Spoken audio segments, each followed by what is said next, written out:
of the Commission. Before we start the meeting, I've got a few announcements to make. First is that the meeting is being streamed live to Southwark Council's YouTube channel. Just in terms of joining, please note that as soon as you join, you'll be muted, and you'll be asked to remain on mute unless I ask you to speak. Please do wait until I give you permission to speak before unmuting your microphone, and just to make sure that the meeting runs smoothly. Kind of one person speaking at a time. If we could let people finish when they're speaking. Just to check, I've got a kind of internet connection unstable message. Can you hear me okay? Yeah. Okay, great, super. Yeah. I'll keep going then. If there are more problems, Councillor Burgess, you're putting your hand. Yes, sorry, I'm leaping in. Am I supposed to be here, Peter? It was in my diary, but am I subbing for someone, or am I just barging into your commission? I don't think I'm supposed to be here, am I? Hey, a good question. I mean, I think we are missing some people, so it may be that you have just fortuitously anticipated an absence. But we're currently missing Councillor Eastham and Councillor Shitu, so as well as relevant. I know you can't substitute for Lib Dem members, but also the Lib Dem members. So it's rather good to have you here. Is the kind of thought of it. So right. I'll keep going.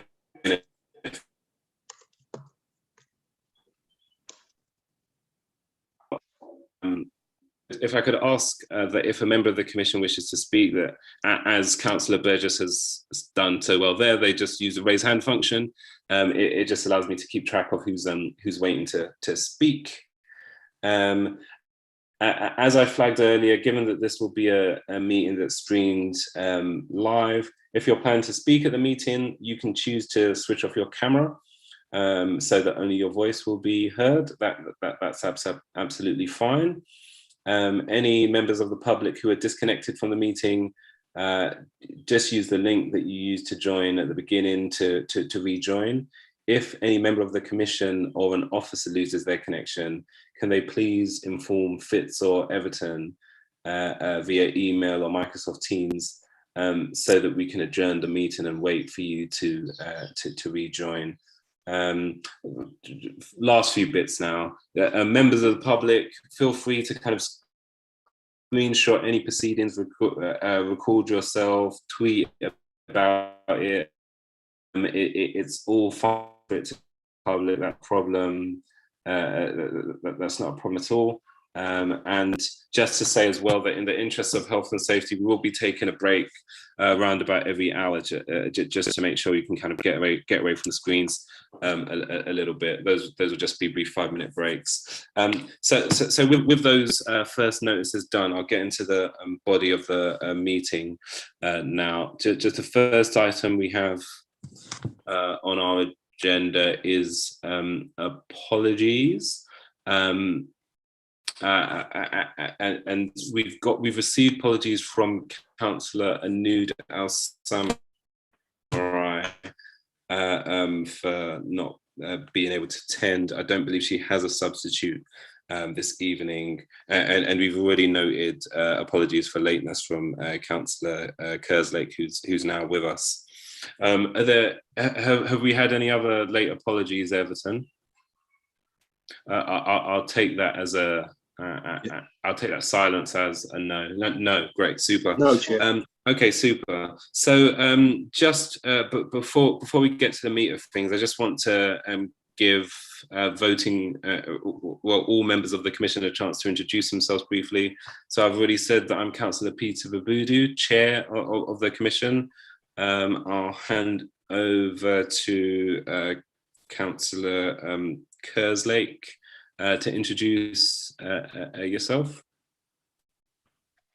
Thank you, Chair. Councillor Eleanor Kerslake, Councillor for Newington Ward. And Rada,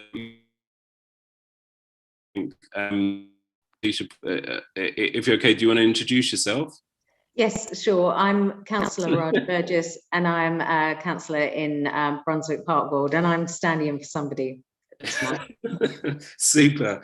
Really good to have you, Rada. Just looking through the pictures, I don't think we have other councillors on the line yet. So I have our co-opted members introduce themselves now. First, Martin, do you want to introduce yourself? Martin Brackell, representing the Anglican Diocese of Southwark. Super. Thank you, Martin. Great to have you. And Lynette? Lynette Murphy-O'Dwyer, co-opted member representing the Archdiocese of Southwark. Super. Thanks very much, Lynette. And last but by no means least, just to introduce another co-opted member, Nicole, do you want to introduce yourself? Hi, I'm Nicole Gordon, CEO of Better Bankside Business Improvement District and the co-opted business representative to this group. Super. Thanks very much. Thanks very much, Nicole. So I'll just move on to the second item on our agenda, and that's just a notification of any items of business that I as chair deem urgent.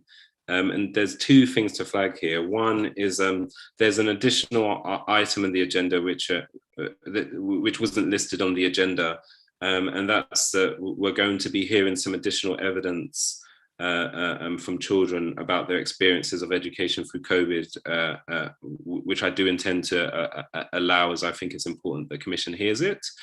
The second thing, there was a late published supplemental agenda number 1, which includes draft reports of this Commission based on some of the recommendations that we've been discussing in previous meetings. I'll just move on to, I don't have any other urgent items, so I'll just move on to item number 3, and that's disclosure of interest and dispensations. There's one thing I want to flag here myself, which is not strictly an interest, but just in the name of total transparency. We will have students speaking from Notre Dame, which has been facilitated kindly by my sister, Imgut Babudu, who I see is also on the line. So just to kind of flag that connection, it of course does not affect the nature of evidence that will be provided, but I'll just flag that for in case you were thinking there were Babudis in this world I'm not related to. Does any other member wish to declare an interest or dispensation in relation to any item? No. Okay, super. Just onto our next item. Agenda item number 4, minutes. Unfortunately, we haven't been able to produce minutes in time for this meeting, so the minutes of the 17th March meeting will have to be submitted to the next meeting of this Commission for approval. And I'm now, if it's okay with members, so I'm just checking my chat. Okay. Yeah, I'm going to now bring in an item that, as I said, isn't on the agenda, and that's hearing some direct evidence from children and is to any someone say who didn't get the message that your evidence will be a little bit later, but our intention is to get to that evidence by 7:15. Just thought it was really different COVID and gave them the opportunity to speak early, recognizing that they cannot stay on this. I'm going to turn my video off briefly. I hear I'm having some sound problems. But yeah, we wanted to give the children opportunity to speak as early as possible in the meeting. So as members of the Commission will be aware, we've previously heard from young people in this meeting, and they've shared some really valuable insights and experiences. But we wanted to hear from more children in Southwark to hear about their specific experiences. So if I can welcome any teachers on the line as well as the pupils. And if I could say to the pupils, please, when you get to speaking, do let us know your first name and age only. If you feel more comfortable with having your camera off, it is perfectly fine for you to have your camera off. If you would like it on, that is totally fine as well.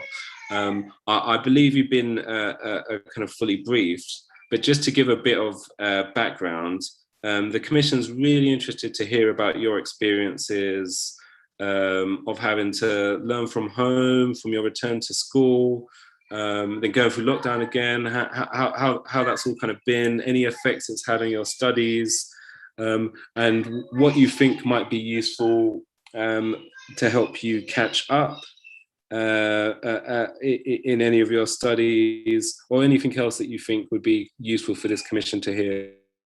We're interested in any effects you think that kind of the last year's had on your education, or on you more widely, that you want to share. And if we'll just give you an opportunity to just speak a little bit about your experiences, and then the Commission members will ask some questions, if that's all right. So just to open up to the students, who would like to go? Who would like to go first? I don't mind. Super. Go for it. The floor's yours. If you'd like to maybe speak for a few minutes, that'd be great. Okay. Hi, my name is Jane, and I'm 16, and I go to a school in Southwark. For me, lockdown was quite difficult because, like, our school experience isn't just our academics, it's also like interacting with our friends and our teachers. So I definitely think it had a toll on like my mental well-being, because I'm so used to being around my friends and my teachers. And because of my parents' working hours, I often see my friends and my teachers more than I see my parents. So it was quite difficult. I think if it's difficult to say that there can't be another lockdown, but I think it would be really good if there was another situation like we are in now, or we were in before. Maybe if instead of closing schools permanently, I think it would be good if we could often come in every so often, so that we can at least get to have our school experience, if that makes sense. Thanks very much, Jane. That was really fantastic and super clear. Thank you so much. I'm sure members of the Commission will have questions that they'd like to follow up. But if you're okay with those as your kind of opening words, I'll let the next student come in. So who'd like to go next? Hi, hello everyone. My name's Olivia, and I'm 15, and I go to a school in Southwark. Yeah. So for me, this lockdown was, like Jane said, it was a bit more difficult. I think, in my opinion, the first lockdown was easier to go through because it was quite new and it wasn't as pressuring of an experience. And for example, this time round, both me and Jane are going through the process of like our GCSEs and trying to get teacher assessed grades through. And so I think there was a little bit more pressure to kind of keep the same kind of routine that we would have at school at home at the same time, which I think at some points was a little bit difficult. But I think the different resources that we were given from our school was helpful. I think, like what Jane said, for in case there is another situation like this, I think it would be much more helpful if we don't just like close school as a whole and maybe have sessions where we can come in and ask our teachers for help. Because I think at some points during this lockdown, it was more difficult to ask our teachers for help because there was only so much help that they can give. It was more difficult for them to teach in the same manner that they would if we were actually in school.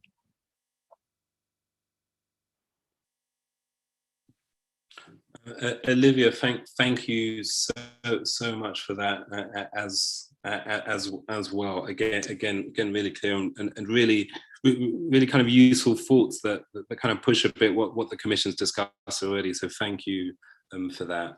I believe we also have Sarah on the line. Do you want to come in now?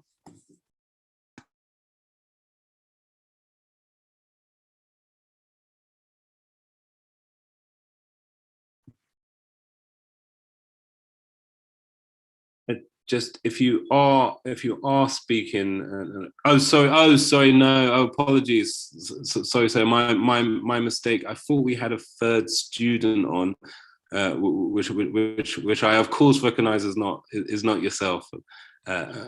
Great. So sorry, just to double check, Everton, do we have a third student, or is it just two now? I'm not aware, Chair. Maybe Irmgard can confirm. I think the third student hasn't made it online, to be honest. Okay. I can't see her name. Sorry. No, that's no. Or Jane and Olivia have already provided really helpful remarks. So what I'm going to do now is, if they do join late, that's fantastic. We'll give them a bit of time, but for the meantime, I will just open to Commission members to ask any questions that they've got for Jane and Olivia. So Commission members, over to you. Do please indicate any kind of questions or comments that you'd like to make.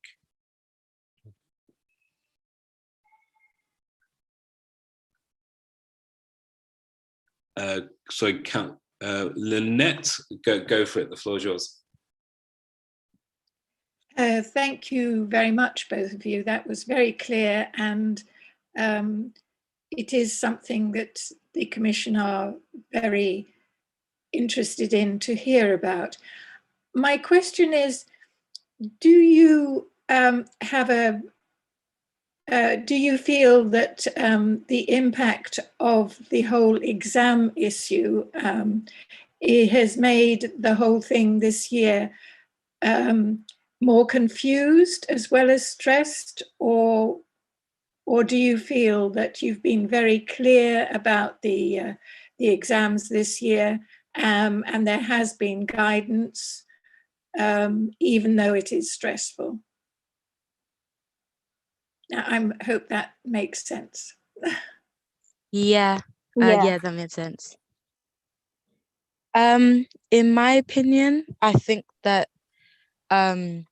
it's been stressful, and I think partially because the contingency plan that was put in place wasn't necessarily the clearest, in my opinion. Yeah. And so I feel like it was a little bit confusing because we've kind of been getting guidance in like bits and bobs and at certain times.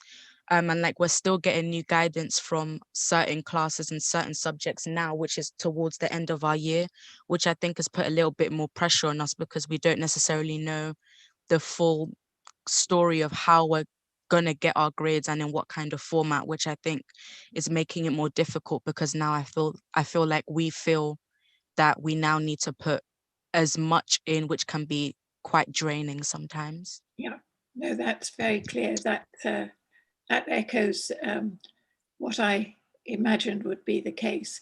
So do you feel that it's your school that has not been fully informed by government, or do you feel that within the school they have been making the best of it, but haven't necessarily been able to interpret the government's guidance? I think that my school's done quite a good job at giving us the information as it comes. For example, in my English classes, sometimes we get new information and our teacher will tell us inside the lesson, which I think has been helpful in terms of giving us more clarity on the situation that's happening right now. So I don't think it's an issue with the school not understanding plans that have been put in place. I think it might be an issue of the government not giving us more information when we might necessarily need it. Right, that's very clear. And one more question, if that's all right, Peter, is it? Yeah, sure, Lynette, that's fine. Both of you, when you've been working towards your exams this year, and obviously in the past, although these are the first important secondary school exams, have you felt that the exam system as it stands, which gives you a lot of sit-down tests, is helpful, or would it be more helpful to have assessed work going along as you are working through the syllabus? So either all exams or a mixture of exams and coursework, or majority coursework with 1 or 2 exams? For me, I think I would prefer if we were able to have coursework as an option, because a lot of people don't work well under pressure. So, you know, 1 exam kind of determines your whole grade, and it is a little bit unfair for people who sort of rely on assessed work and people who have done well throughout the year, but then in 1 exam, they didn't do so well. So I think moving forward, it would be nice to have a balance of both coursework and also exams, so that it favors people who prefer exams and also people who prefer sort of coursework and assessed work. Thank you, Jane. Thank you both. That's very helpful. Yes, thanks very much. I see Eleanor has a question. Do you want to come in? Thank you, Chair. I'm having some trouble with my internet connection, so do shout if you can't hear me. Thank you very much for being with us. Question to the young people, it's Jane and Olivia. I know the government's been talking a lot about catch-up for children and for young people, about, you know, maybe catch-up sessions over the summer or later on, and it'd be good to know what you think of that. Do you think that's too much? Do you think that would help you with this? In my opinion, I feel like for year 11s, because I can only speak from a year 11 point of view. For year 11s, I do think it might not necessarily be the most helpful, since we are moving on to A levels. I think catch-up sessions for GCSEs, I mean, in my opinion, it depends on what we'll be doing at A levels. I think for certain subjects, it would be helpful for us to have catch-up sessions, because it would create a better foundation for us to work on when we get to A levels, since most things that we look at A level work on the foundation of what we've done at GCSEs. But as a whole, I don't think doing catch-up sessions on all subjects would be helpful, because we are moving on to like a different stage of education. But I do think for like year 10s, I think it would be helpful, because when I was in year 10, it was difficult because I had to teach myself most of the syllabus, which I think added to more of the pressure when I got to year 11, because I didn't really understand much and I had quite a short time to catch up before we were getting through new things to look over and revise. So I think for the year 10s, it would be nice for them to have a catch-up session, but not so much necessarily for year 11s to have catch-up sessions, if that makes sense.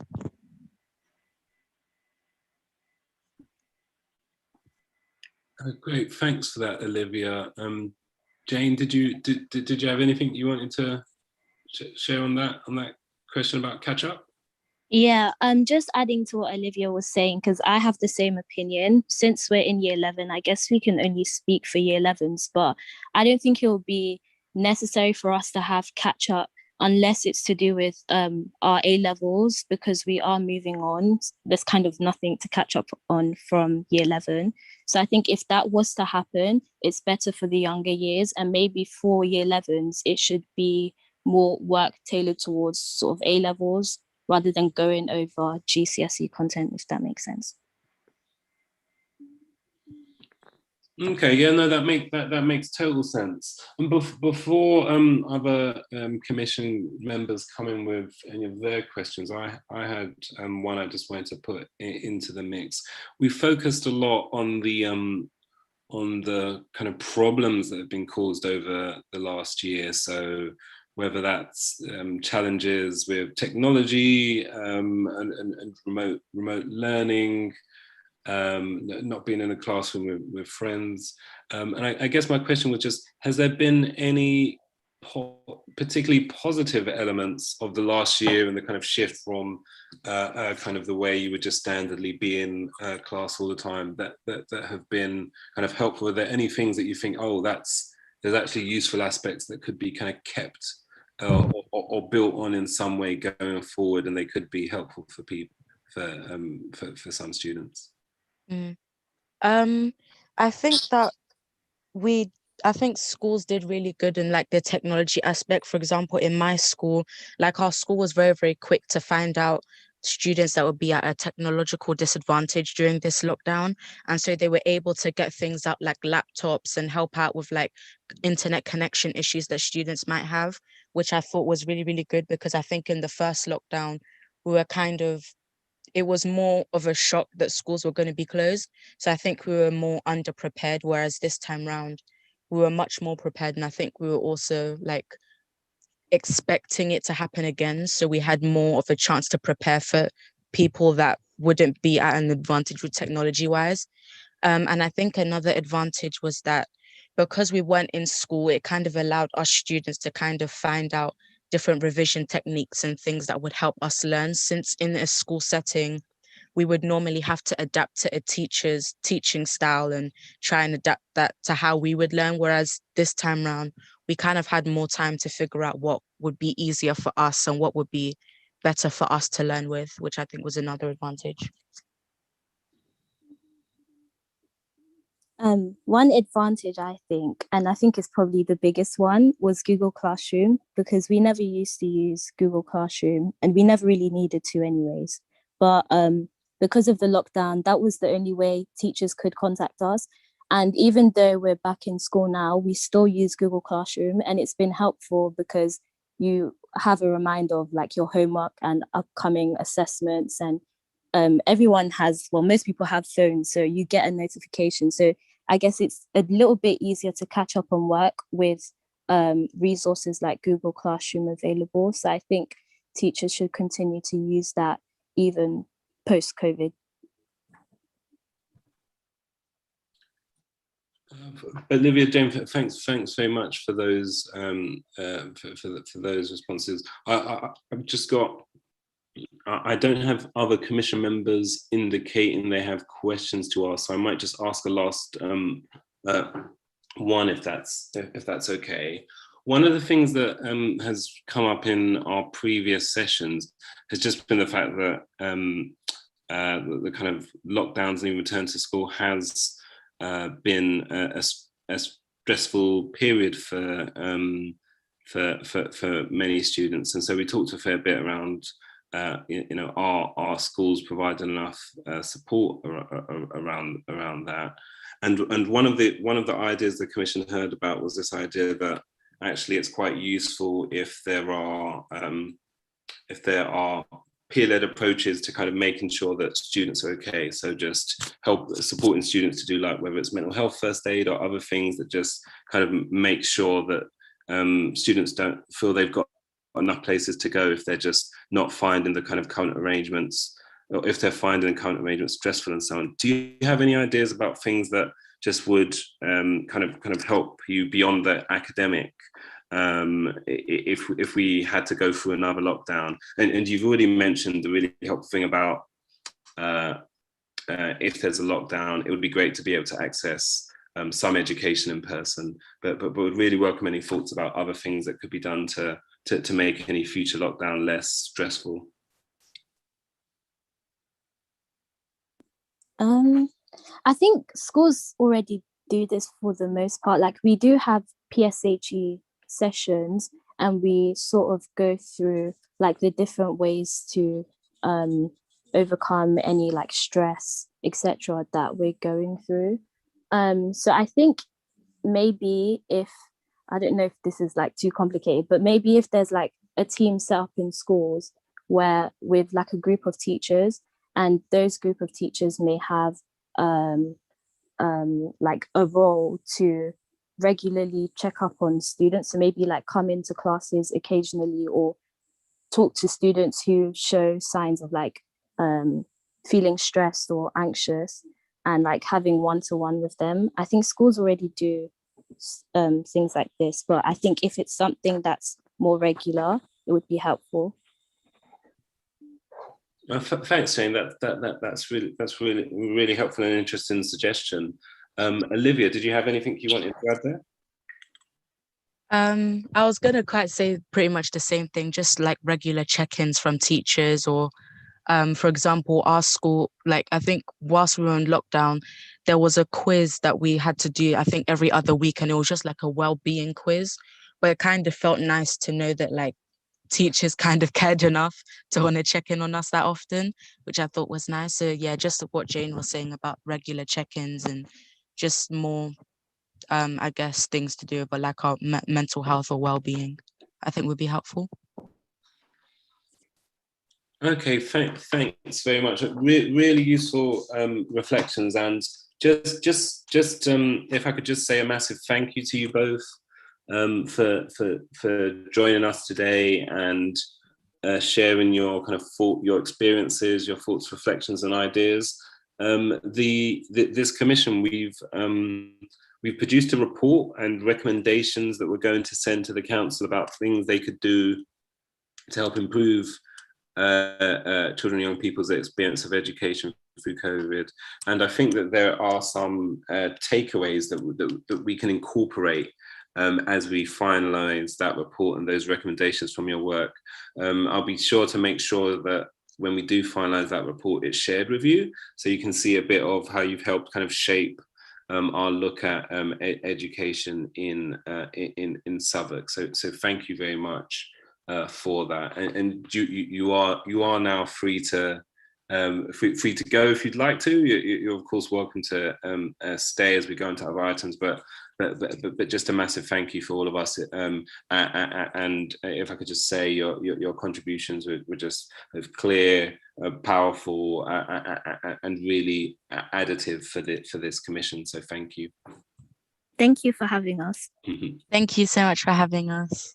No problem.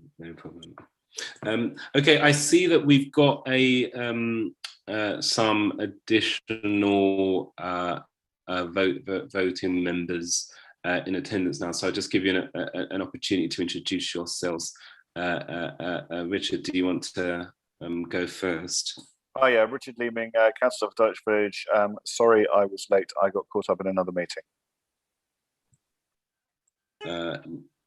Good to have you, Richard. And Michael? Michael Situ, Councillor for Kent Road Ward. Apologies as well for running late. I was at another engagement. So. Okay. No problem. Thanks for having you as well, Michael. So we'll move back to the agenda as set down. So we have item 5, which relates to our work on the looking into how to revitalise high streets and town centres. Now, for this item, we have a number of speakers in attendance. I'll let them do full introductions, but we have Sarah Moore Williams from London South Bank. We have from British Land, Edward Cree. I'm not sure we have Russell Dryden on the line at present, but hopefully he'll join afterwards. And we've got Scott Bevington from CalMars as well. Actually, so yes, we were also due to hear from Richard Calmar, but unfortunately he's had to send his apologies. So just to kind of recap slightly, we've been conducting scrutiny and review, looking into the kind of current state of high streets and how they can best be kind of supported both through and beyond COVID, recognizing that there's been long-standing challenges, but the last year plus has very much added to those. And the commission members again thought it'd be really useful to hear first-hand experience accounts, thoughts on on what the challenges have been and kind of what needs to happen going forward from businesses in Southwark. We have already gathered a fair bit of evidence. We've heard about some of the challenges nationally, some of the challenges locally, and we formed some recommendations, but we thought it would be really helpful to our work to hear a bit more kind of first-hand accounts. So how we're going to kind of manage this section of the agenda is, first I wanted to give you all a kind of collective shared up to 15 minutes to just kind of speak between you to just give a bit of a kind of first opening remarks. We'll then have a comfort break, and then we'll come back and commission members will ask questions following that. I hope that's okay. Just in terms of the 15 minutes, if I'm correct that we have free speakers, please do yelp if I'm missing anyone who's in attendance. We can just kind of try and give you around 5 minutes each, if that's okay. I'll give you a kind of 1 minute warning, if that's all right, just to kind of keep you broadly to time. It's not a problem if you run a little over. Should we start with Sarah, if your dog's not biting you? Yeah, I put it down. Great. Put it downstairs. Thank you. So from a university perspective, we are now working with Lewisham Council and also with Lambeth Council to actually do some research on what is happening on the high street. This is contract research that they're paying us for. One of the I think the work with Lewisham's going over about 3 years actually. So we're actually starting on Saturday, and I think we're starting in Deptford High Street to actually look at what's happening, do a footfall survey, look at the premises, and then from that extrapolate out results and try and understand exactly what is going on, and then make some recommendations for improvements and things that the businesses can do around social media and marketing in particular, to try and raise the profile of their businesses, and also any online retail that they could do. Obviously, every council is looking into this at the moment. We've never sold this research before, except we've done a little bit free of charge for the Elephant and Castle traders, actually. And we've done this research for them, looking at footfall and where's best to place their new pictures. So it's something that's really come on the radar in the last 6 months. There is huge concern across the councils as to what is going on, and that is coming up through their networks. What the results will be, we don't know at the moment, but I'm just putting it out that there is a huge concern across most of the London boroughs, it seems, and they are commissioning this research at the moment. The work that we did with the Elephant and Castle traders was very, very interesting, because what it did make us very aware of is the need for local businesses to upskill in areas such as social media and online retail and marketing, online and website design and things like that. So one would imagine that there's probably the same type of demand out in other areas of Southwark as well. For our part, the Help to Grow scheme that the government is initiating is being run through the Chartered Association of Business Schools, and there is a scheme that we are going to be delivering, one of many universities in up and down the country, to deliver programs to SMEs to upskill in business and primarily those marketing skills and communication skills that they may not have, that are really needed now to up their business.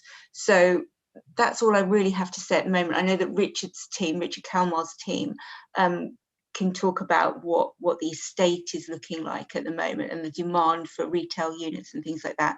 But from a university perspective, just to summarise, we are seeing a huge demand from local councils in us working with them to carry out research into their local high streets, because there is huge demand and concern about what's happening.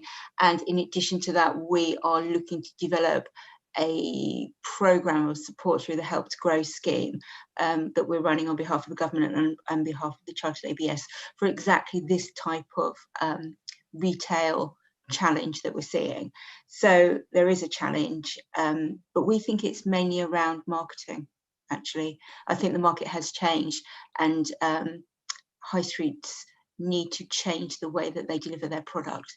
That is what we're seeing at the moment, but other people may have different opinions.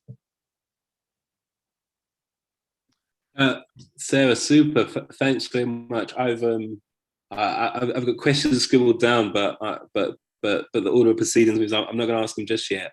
But that was really interesting, and so thank you.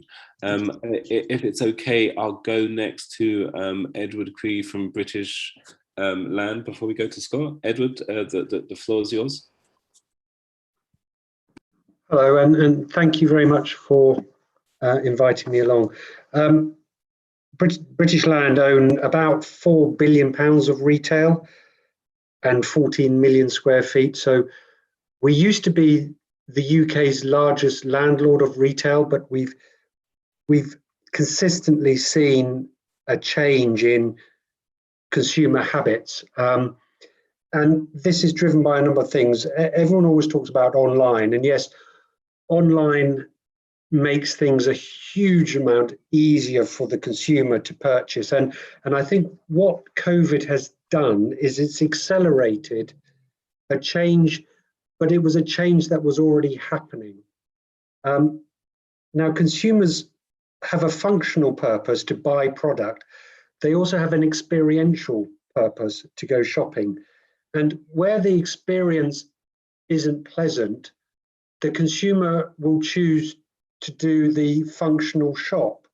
Now, the functional shop now is so easy that I could buy something during this call and it could be delivered tomorrow morning rather than leaving my house. So high streets need to somehow get the consumer out to experience something pleasant. And it goes down to, I mean, believe it or not, one of the biggest issues I used to have is the lack of toilets. If you're a young family and your child needs to go to the toilet and there isn't a toilet, it makes the experience really unacceptable. So clean, safe streets are vital, toilet facilities and safety. And it's become less of a functional purpose to go shopping and more of an experience. So all those things you can't do online, such as having your hair cut, or going to the doctors, or having your nails done, or even sitting in a pleasant environment with a coffee and meeting friends. And I think one of the huge impacts of COVID that we are now getting to understand through mental well-being is our social connections. And it's so important to create and to have social connections. And whilst young people, and to a certain extent older people, can do everything online with technology, I think what COVID has done is it's emphasized how important social connections are. So the high streets need to create an environment where we promote that social connection. And that means perhaps somewhere nice to eat, but importantly, somewhere to sit down, somewhere to sit and watch life go by and meet friends. But it has to be safe and clean. It needs to be vibrant, it needs to be fun. All these things need to be a reason to go out to the high street rather than the functional shop. Now, the functional shop is still very important because last minute items are very important, but I think we're going to see an acceleration of more vacant units. We have too many shops in the UK. Fundamentally, online is going to take that market share, and we've done research to prove that it's a depreciating requirement to have physical stores. Physical stores are still very important for the consumer because they need that proprietor. And I think one thing that British Land are doing is trying to promote the local choice. And one of the reasons I went shopping this afternoon to the local sports shop was that I knew the proprietor. And I think where you have large UK conglomerates, where it becomes a faceless board, consumers are preferring to see who owns that shop and to get to know the proprietor. And I think shopping local will become much more important. So emphasising and helping local businesses in the high street is also as important as creating an experience and an enjoyable place to go rather than clicking at home. So, I mean, I could carry on, but I think I've had my 5 minutes. Yeah, Edward, that's a really interesting and different perspective. I'm sure Commission members will have kind of plenty of questions for you, and it's really good to get the vantage point of a kind of major owner of high street properties. So thank you. I've got one more point, actually. Sorry. Yeah, sure. Go for it if it's brief. Segmented ownership, where you see good retail, it's often a single owner of that area or that high street. You look at Crown Estates, you look at Portman Estates, where you have one owner. They can tailor the mix, they can tailor the use, they can put on activities, and they can, where you have segmented ownerships, one owner will have the one objective, which is to mitigate their overheads if it's vacant. And that's why we're getting a plethora of charity shops. I think we've seen a deterioration of town centre managers. Can we bring back town centre managers, perhaps, to oversee the parking charges, to oversee everything to do with the high street, where you have that segmented ownership? Super, thanks for those additional points. And I think town centre managers is a topic that kind of comes up plenty and varies in popularity. So it'd be interesting, maybe Commission members would like to explore that a bit when we get to questions. I'll just go over to Scott now and give you 5 minutes to speak to the Commission. Hi everyone, I work for Karl Mars on the retail and decentralised office team. Our bread and butter is in Southwark, but we do cover lots of different areas. I think you all might know Richard. I agree very much so with what Edward's saying. It's about the experience. It's about sort of having a day out, you know, and public facilities certainly do come with that. I think it's about having the best possible time in the smallest possible area, for me, anyway. I think London isn't lacking parks, which, you know, go into some nice sort of streets. And I do think that sometimes it's stifled slightly with a sort of anti-gentrification theme, albeit I am aware, you know, you can have so many coffee shops, but I do think about, you know, it's about sort of raising the area and the people with it. I think there has to be a bit of a sort of change and adaptation in people's mindsets, and much more of a sort of multi-use theme, whereas lots of people would be sort of resistant to see lots of agencies, you know, estate agencies being one of them. You know, gyms, I think, you know, albeit these aren't the sort of things you would necessarily go for a day out, I think there is sort of, we do need to sort of diversify and move into the 21st century. I think at the moment, you know, I'm getting asked the same question all the time. I don't have a crystal ball. It's about business rates. I think everyone knows business rates are such a hard-hitting and stifling thing for people to swallow at the moment. Everyone knows, you know, the funding from the government is going to end soon, and lots of companies are worried about, you know, them being essentially at the edge of a cliff. I think that's going to have to be something that is looked at. For me personally, I was very surprised that the business rate break wasn't extended to offices, considering they were struggling so badly anyway. But I have been asked, what's going to happen. I'm hoping, the councils could maybe do a bit of lobby on that side of things. But yeah, I do think, we do all need to look at the high streets in different ways. Moving away, hopefully, from motorbikes, more to people cycling around.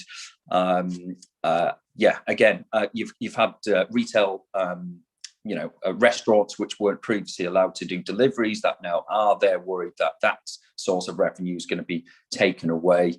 And I think this is possibly something for the government to lead the way, but obviously councillors to go to them to start lobbying about these sort of concerns.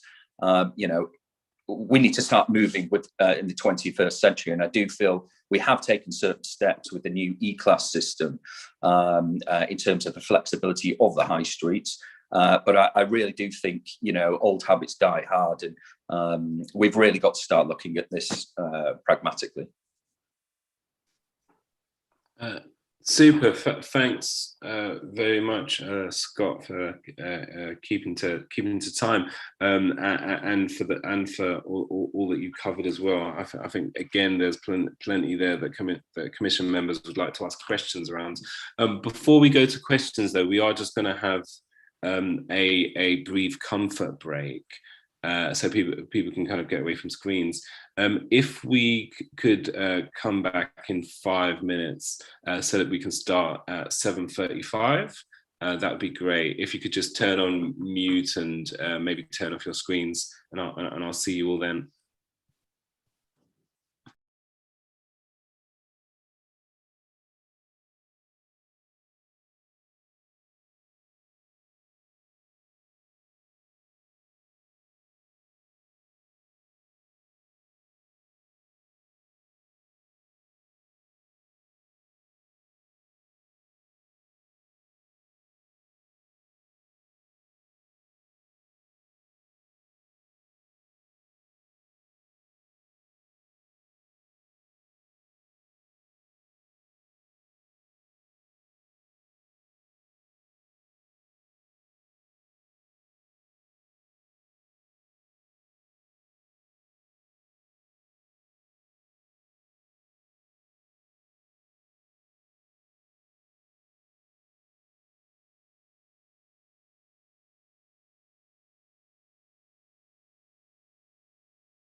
Okay, it looks like people are back.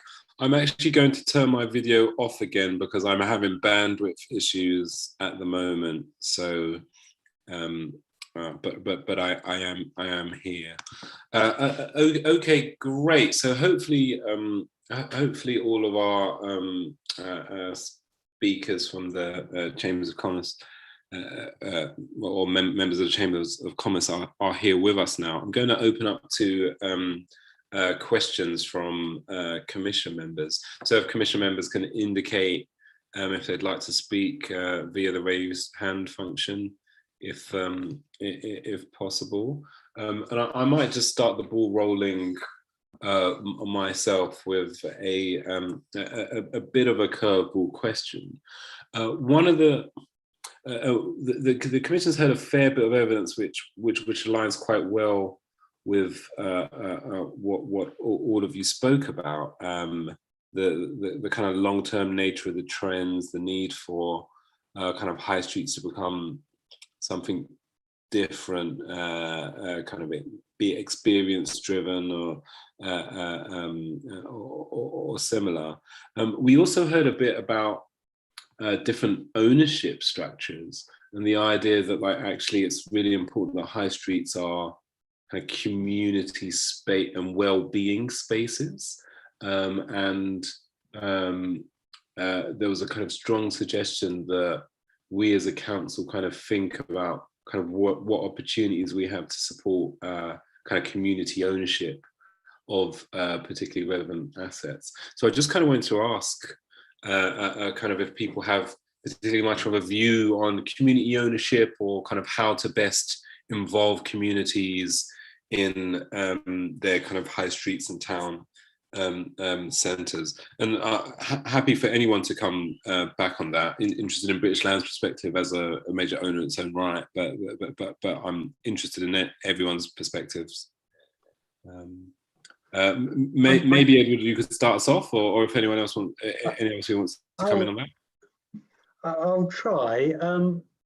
It's really interesting of what is the community, because you could go to 10 people in the community and you get 10 different answers, and it's very apparent that the community have very different views. But I think once the community is together, old people love watching young people, and it builds trust and connections, and young people are very surprised at what old people can offer, but they just don't come across them socially and they don't connect. So I think when you try and force something through a fate or through some of these initiatives, the young people sense it's being forced and probably reject it. If you create an environment that attracts them anyway, and that might be a skateboard park, or it might be anything, something that attracts the young people, I think you're going to create the connections. But I think personally, when we've tried it, if you force that somehow, it never seems to work. It needs to be a natural process. Yeah, thanks on that, Edward. And I think actually kind of what we've heard in some ways aligns with that, in that while we talk about wanting kind of there to be strong community involvement, I think part of the reason community ownership comes up is this idea that the council can't well figure out like kind of what would best serve the community and get things to happen. So this idea that kind of by sharing ownership, you're not trying to pick winners or do the right thing. I see we've got kind of other speakers who might want to come in on that. So Scott, if your hand's up to say more about that, do come in. Thank you. Yes, I agree. I think I personally, on a day-to-day basis, speak to people who are looking for opportunities. They might not have the experience that a landlord is looking for in business, but they might have fantastic ideas. And I am forever speaking to people who are looking for, pop-up shops, for example. And, the idea of a pop-up, I think, is fantastic. And I actually feel that, if there was some sort of designated space, whether that be in the middle of somewhere in, sort of non-temporary or, for on a small basis, they can do shorter leases to see how it goes. I think that would be a fantastic idea. It really sort of gets the community involved. And of course, if you've got a family and you've lived locally, you might have lived there for years, there's going to be a bit of a buzz, and your families and friends will come round, and they'll get involved, and it creates a bit of excitement. The nature of what I do is to actually look for my clients for the ideal tenant, the strongest possible tenant, and therefore sometimes, unfortunately, we have to redirect, which I suppose is a good way for sometimes, if I'm being honest, turn people away because it's not really what we do.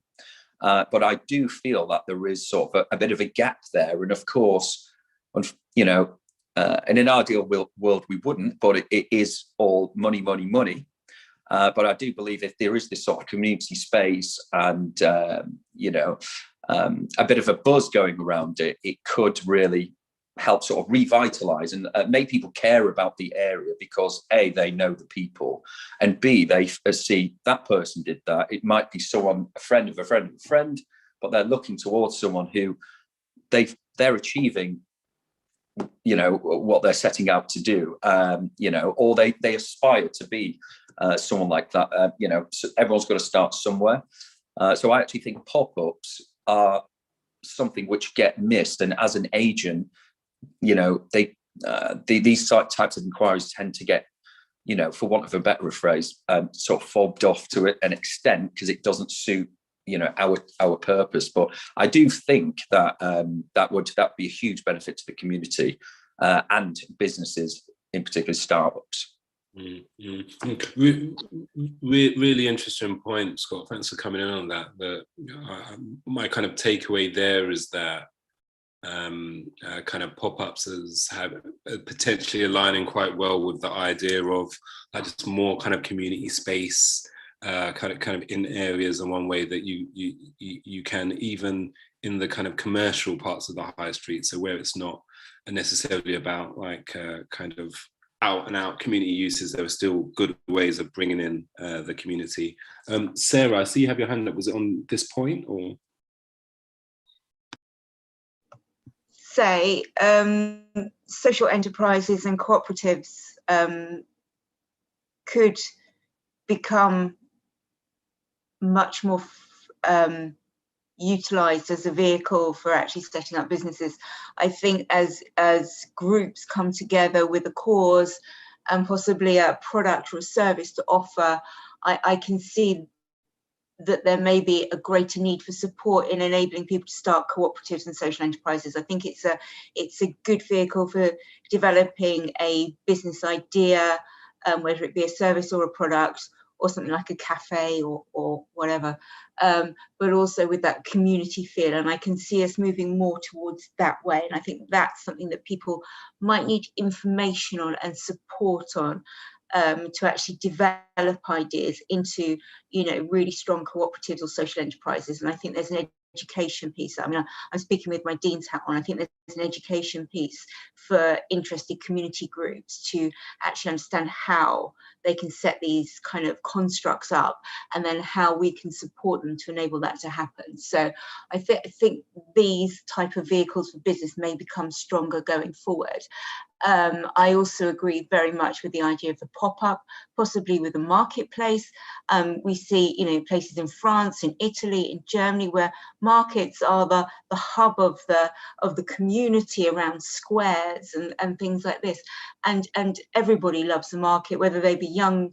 I've got 18-year-olds, I've got a 13-year-old daughter. They love going to markets and seeing what's available and buying it. And it also enables the traders to have a cheap route to market market by being able to buy a picture, a stall for a one-off or for a period of time. And everybody loves the market. You can have all sorts of different stalls there. So I do agree that a pop-up, a market, and focusing more on social enterprise or even cooperatives may be something that would be of interest to people, because I think since COVID, there is a feeling of the need for community and the understanding of how important community is in holding us all together as a society, and it makes us stronger. And I think that there will be more people wanting to come together as a group and do something, not just for profit, you know, but for the community and to give back. So that's my take on what I think people are looking for at the moment. Oh, thank you, Sarah. I was nodding my head along vigorously, but I realised you can't see me because of my bandwidth. But that's really useful to hear. I see a number of commission members have their hand up. I've got just Eleanor, Rada, Nicole, then Richard down to speak. Eleanor, do you want to start us off? Yeah, that's great. Thank you, Peter. Really good to hear from you all. In the last meeting, we talked quite a lot about like innovation and the kind of things the council could be doing post-COVID to help the high street. You know, one of the examples that we talked about was in Soho, where they've closed the street, so they've you know, opened it up to eating for the restaurants there.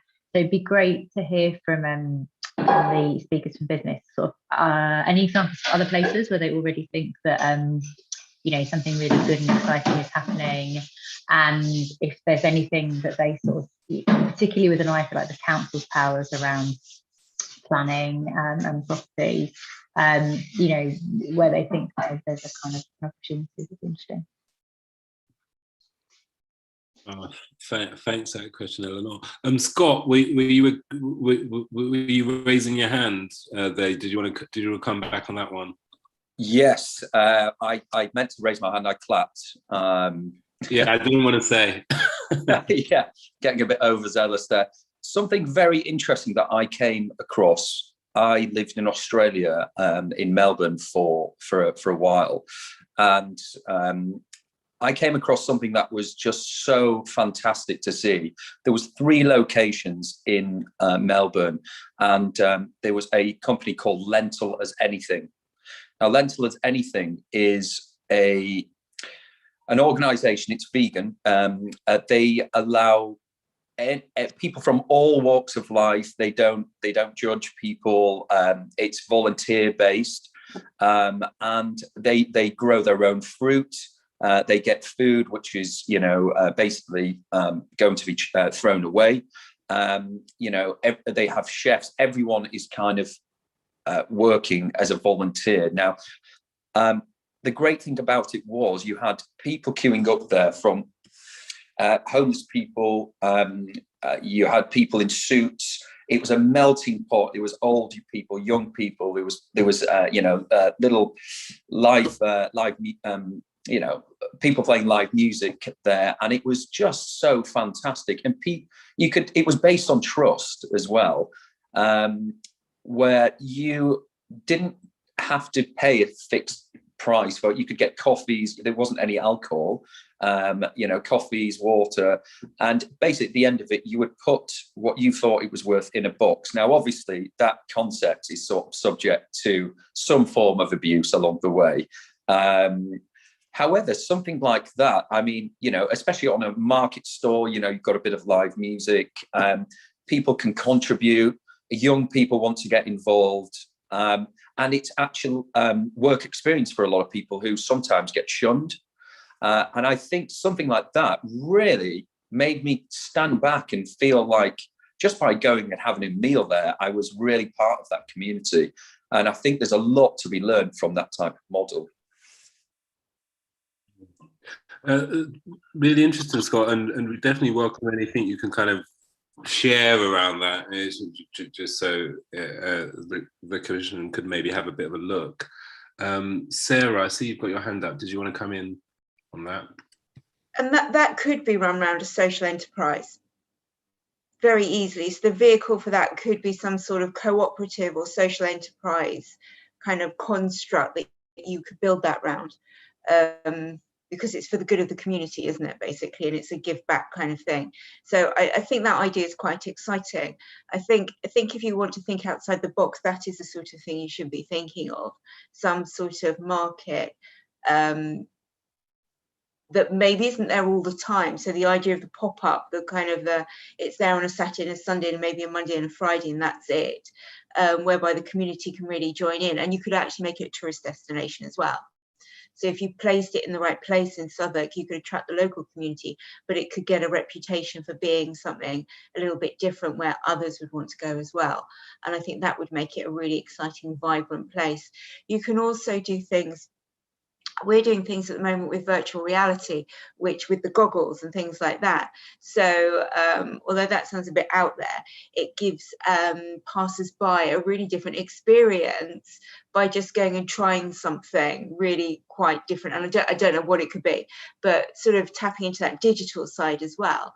You could have your bands, you can have your food, and you'd have something going on which is quite different around virtual reality, some sort of experiential thing, whether it's we've got stuff at the university whereby they're fixing cars, they're learning engineering by fixing cars, but you could climb a mountain, or you could experience a different type of music, or you could experience, I don't know, going up the Shard or something, or going along a boat on the Thames or something like that.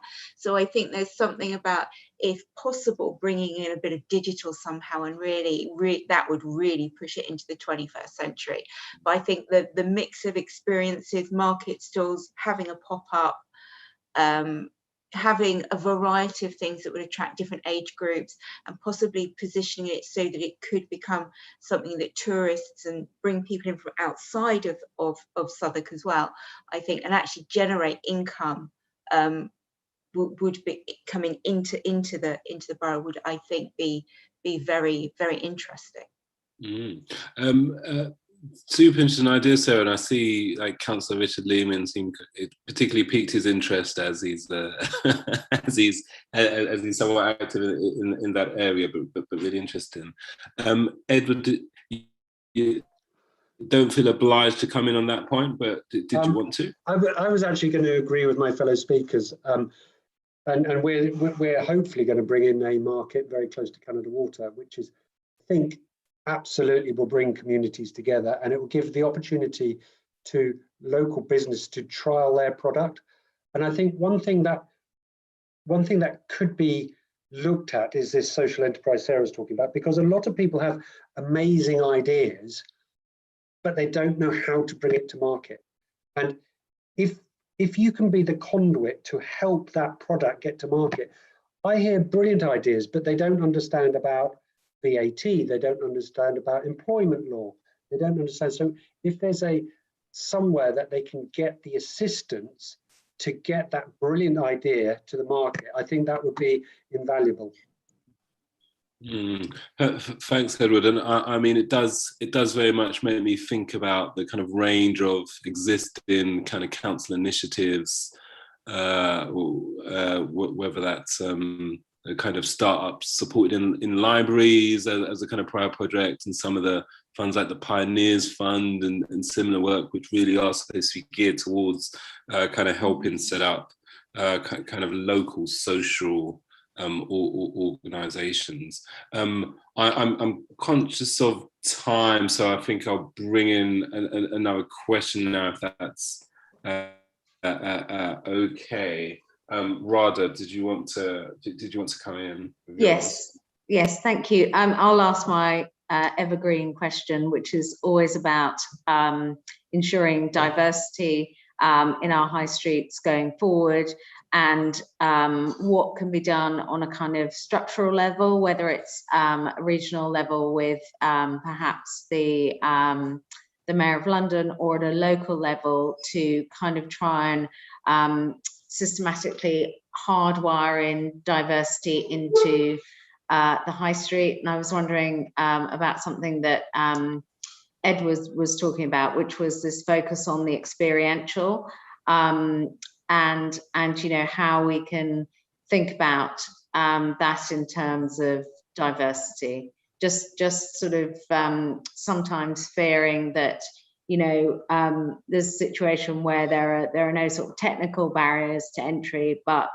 there are social or cultural or economic barriers to entry for people to take advantage of this kind of evolving situation. And feeding into that, the idea that obviously with the pandemic, some of the poorest areas will have high streets that have suffered the most, and the ramifications for that for communities is quite wide. And how we, sorry, my son's just sneezing, he's got allergies, very loud, and how we kind of cope with that. And I suppose ideas around gentrification and diversity. Just, I'd appreciate the guest speakers' views on that. Thank you. Thanks for all the great questions. Who'd like to come in first on that? Sarah, did you want to come in? I think it's a difficult one, isn't it, really? I think the first thing is looking at business rates and business rent and making it as affordable and as supported as possible to enable the broadest church of people possible to be able to access accommodation to set up their businesses, access support, etc., etc. So I think the first thing is to look at rents and to look at rates, because that enables access financially, or broader access financially. The next thing is support and encouragement for disenfranchised groups within our communities to actually take part, and that involves education and outreach and role modeling and support and encouragement, and going into communities whereby we may not have gone before, to really tap into the talent that is out there. And there is talent, and there is huge amounts of talent and ideas that are untapped, and that's mainly due to lack of confidence and lack of connectivity. So I think there is something about a communication program and an outreach program which might help to support, and then having the education behind it then, and then that, along with reduced rents and possibly financial support packages, could enable places like Southwark to tap into what I would call disenfranchised communities that are disenfranchised due to lack of connectivity and social capital often, and role modeling and finance. So to me, it's a several pronged approach. One thing alone is not going to work. And then there's continued support, because just giving someone a leg up on the ladder, they need continued support, they need mentoring, they need access to finance and access to markets, and often credit lines and things like that. It's quite hard to get credit when you first set up a business. So how do we support that? So it's not a one kind of route in, that there has to be a package of support to make it work. If you just put one thing in, I don't think it's going to work. So I think it's about having a holistic package as a council that will work, and a proper project plan, and then also measuring success along the way, measuring outcomes, and then being able to adjust your offer if you see that additional help is needed in certain areas to get people further along the ladder. That's what I think is needed. Thanks for that, Sarah. Kind of lots there, and I wonder, just as we go to other speakers,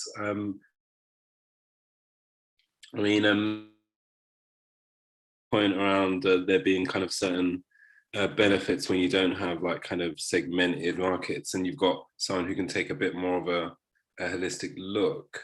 But just to Radha's point, like as we talk about kind of experiential high streets, the obvious risk is that the experience is for the kind of privileged few with the most disposable income, and similar, and just kind of it'd be great to hear your thoughts on how we kind of maintain and actively encourage kind of diversity in this new context.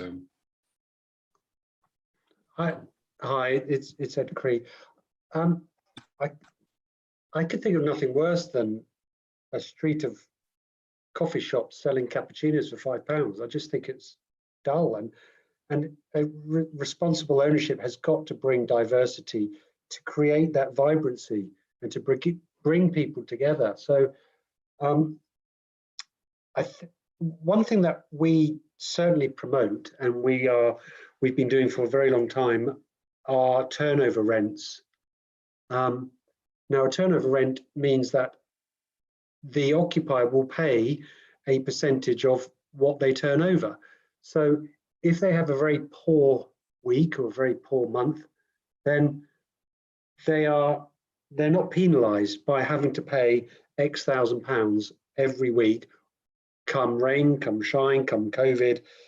It's based on their turnover. And I think that's something that we're promoting. And that way, you're opening the door to all sorts of different occupiers, mixes, ethnicities, and also the sort of product that can be sold, because various products have different margins. And if there's a low margin product, but it's really exciting and vibrant, then they shouldn't be penalised from coming to the high street. And that's why I think turnover rents are certainly something that we're looking at, and others should look at, because then it might be 15% of all the turnover, whatever that is. It could be doing tattoos, it could be selling Jamaican food, it could be selling coffee, but 15% of whatever that you sell or your service is the requirement to that pitch or that market. So I think that's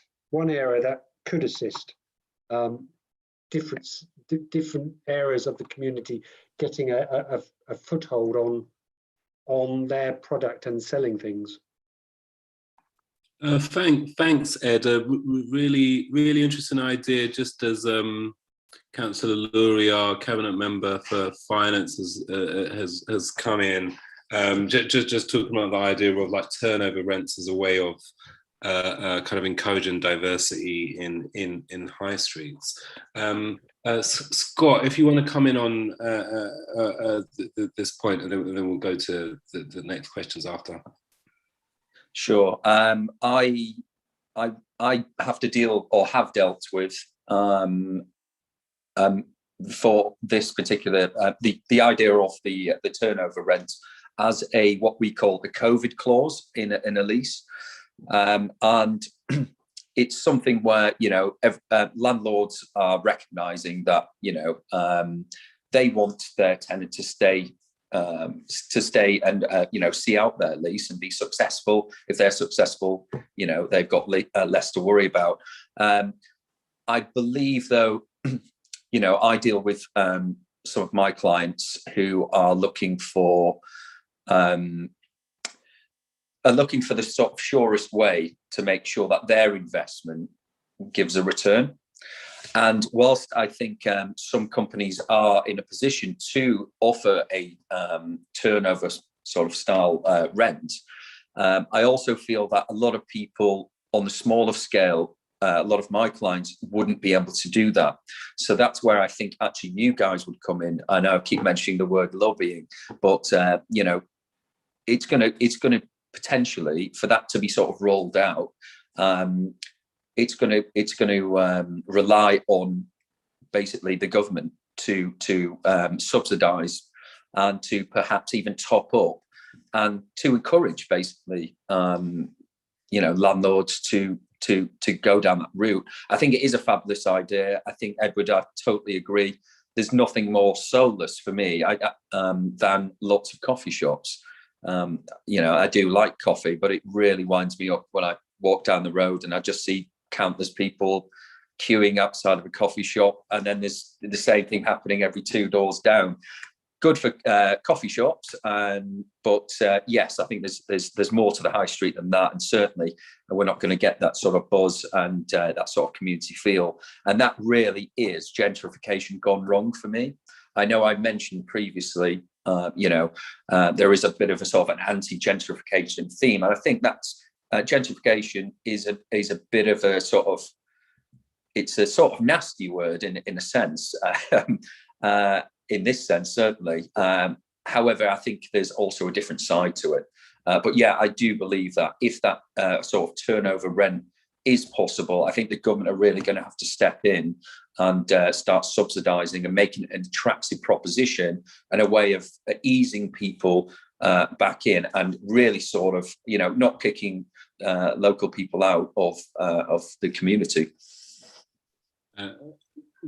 Great. Thanks for that kind of tempering view there, Scott. Because we've got around 10 more minutes planned for this item, so I'm going to take the next two questions together, if that's okay. So Nicole, do you want to ask your question first, please? Thank you.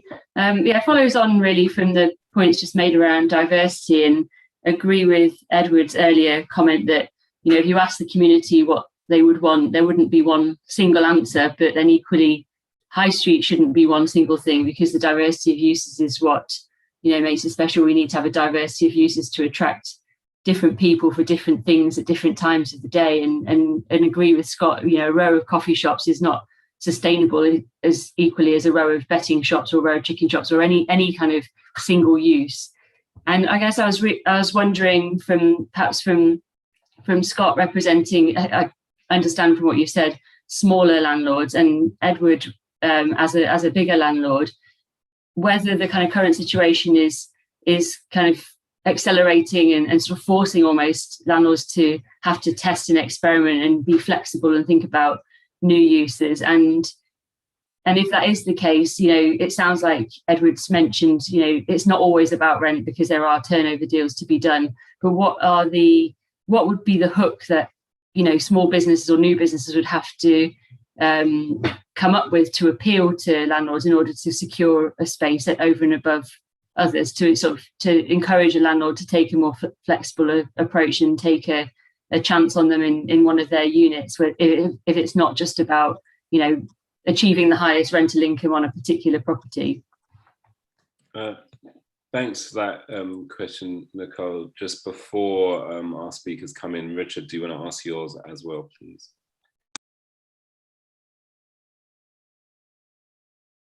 I thought I'd unmuted myself, but I hadn't. Thank you very much, Peter. Commission members would have heard some of this before, but as I said in previous meetings, I've found myself working in this area over the last 6 months or so, and I think that there is an awful lot of really, really good work going on in this area for councils right across the country. I mean, in response to what was said about the high street experiences just now by Sarah, I'm working with a group called P2P, and we are setting up in the middle of Swindon a place where people can walk in and use VR and AR to access cultural assets, and you know, we're talking to a number of councils about that. It's a really exciting project, and we've got, you know, 4 of the leading cultural institutions in the country on board. But this is about blowing that project's trumpet, because I'm actually not connected with that part of the project. You know, I've just done other bits of research for various government funding organisations, and there is lots and lots and lots of work being done on reconfiguring the high streets by councils all across the country. So I think we, as the Commission, should be looking to see. We recommend the council looks outside Southwark, especially to places like Leeds, Preston, Greater Manchester, where really, really interesting and innovative work is being done to reconfigure the high streets. And I think we don't have to regard necessarily this as an agenda which feeds gentrification. As part of some research last week, I interviewed someone who did a project for Waltham Forest, which absolutely was targeted at disadvantaged communities, and by using meanwhile spaces, by recreating and reusing buildings. This project helped lots of disadvantaged communities into work. A community interest company got set up and people got employed. There was a project around reusable fashion, taking knives off the streets and turning them into rivets to be used in jeans. And you know, this went right down into the community with lots and lots of consultation. So there's really, really innovative work going on in this area, which actually does address the needs of disadvantaged communities and doesn't lead to sterile places with coffee shops. And I agree with everybody that would be absolutely appalling. So I think just a question I would ask, and then of course the government has got the £150 million community ownership fund, which is allowing communities to take over local assets, and that's something that we can perhaps consider as well. So to turn all that into a question, I mean, what is it that the landlords need from the government, from the creative industries, from the cultural sector to start helping them reimagine their high streets in better ways, because there is so much evidence to show that a high street which has got better creative and community and cultural assets in it is somewhere that is more sticky and where people want to go. Thanks, Richard, for framing that question so neatly at the end. Okay, I'll open up to our speakers to come back on either or both of those questions that they feel best able to. Edward, do you want to come in first? Yeah, shall I start? I mean, Richard, I think it goes back to, unfortunately, fragmentation. So somehow bringing all those different ownerships to have a common voice. And at the moment, whilst you have a high street in Slough or Leeds, or it doesn't matter, each landlord, it might be in a pension fund, it might be offshore, there's different requirements. So whatever it is, the fragmentation is the first issue. How can government control that? Probably, you know, we talk about parking charges over and over again. It's a huge income for local authorities, but it really does put consumers off. Funnily enough, they'll spend 50, 60 pounds on a product, but they don't want to spend £2.50 to park their car. So that, I think fragmented ownership is the biggest issue. I think in terms of attracting the small businesses, and what's the hook? I'm opening, I think the answer to that is yes. Where landlords are getting void units, they have to do something. There's a business that's expanding in Bermondsey, which hopefully will open in Surrey Quays. And the reason I had faith in this business was the individual. And I sat down with the individual, I looked at the business plan, I gauged the enthusiasm, and it's a big risk. It's going to be a turnover rent. We're going to share the revenue. I'm not going to charge a flat rate every year. And it's a partnership, I see, that they will come and provide a service and create footfall to the centre. It's not retail, it's more leisure. That's something the use class E has really helped, I think, is that you can swap between the two. That has helped.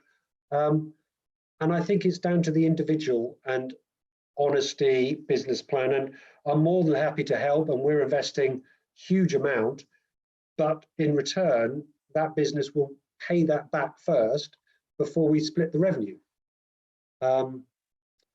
So I think hopefully that answers it. It's down to the individual enthusiasm and business plan. It doesn't matter what it is, but if you get a good feel that, yes, it's going to be risky, but let's share in that risk and take a punt. And, you know, fortunately, British Land can afford to do that within a certain, we can do it across the whole portfolio, but we can afford to do that with 25, 50% of our portfolio.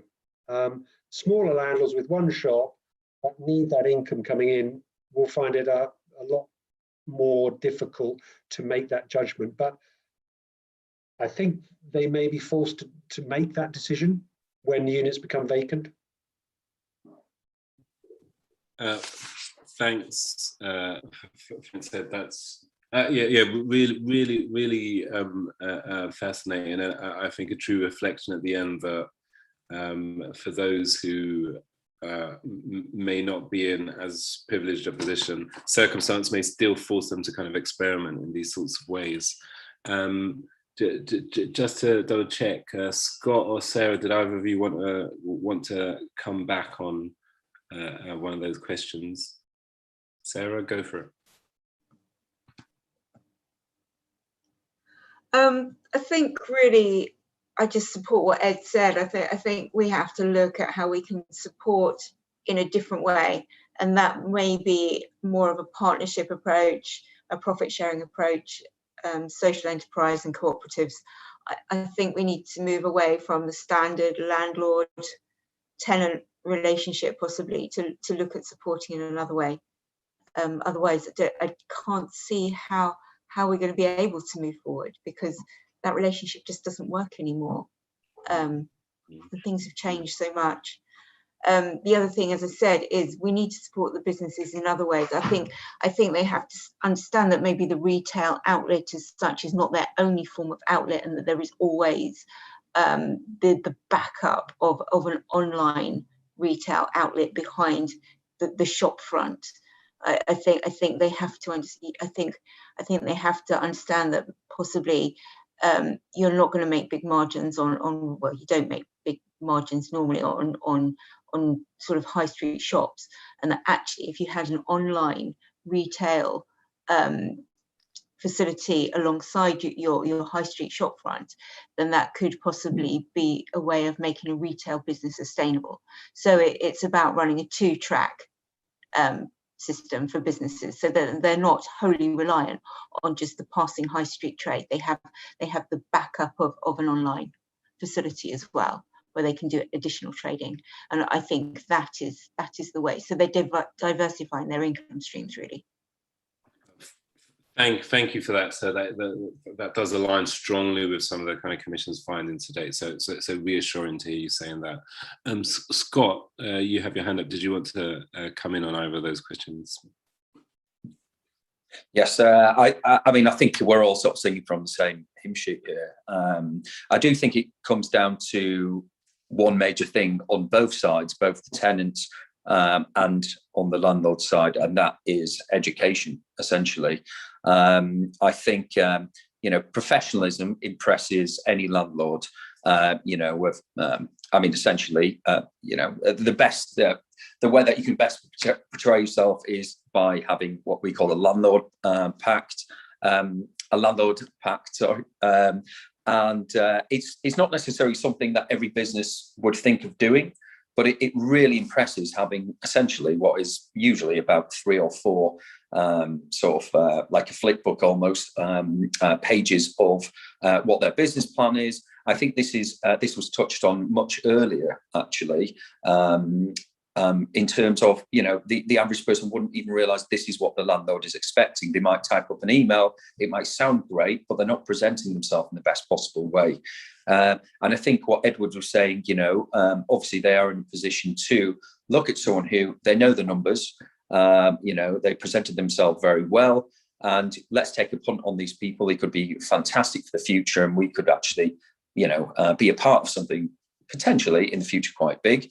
But I do think, on the smaller end of the scale, if I'm a landlord that has, say, 5, 6 units, and it's troublesome times out there, I've been giving people concessions in whatever form that is.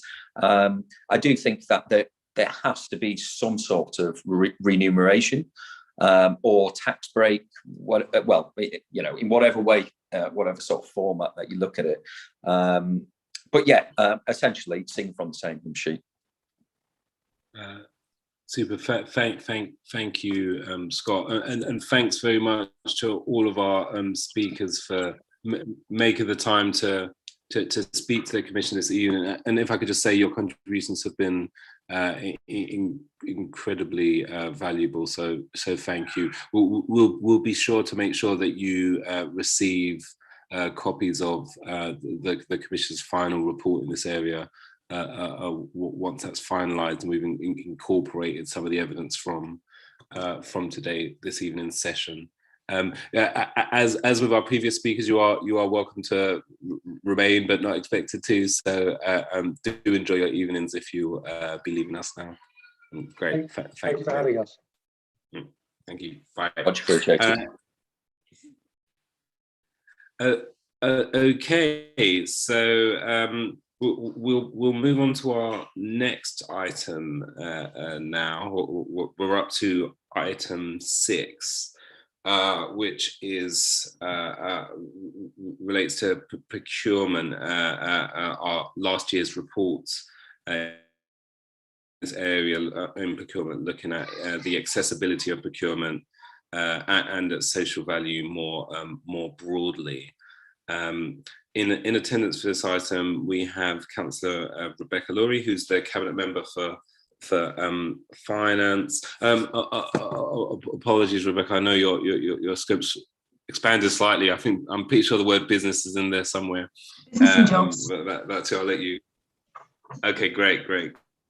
So, have,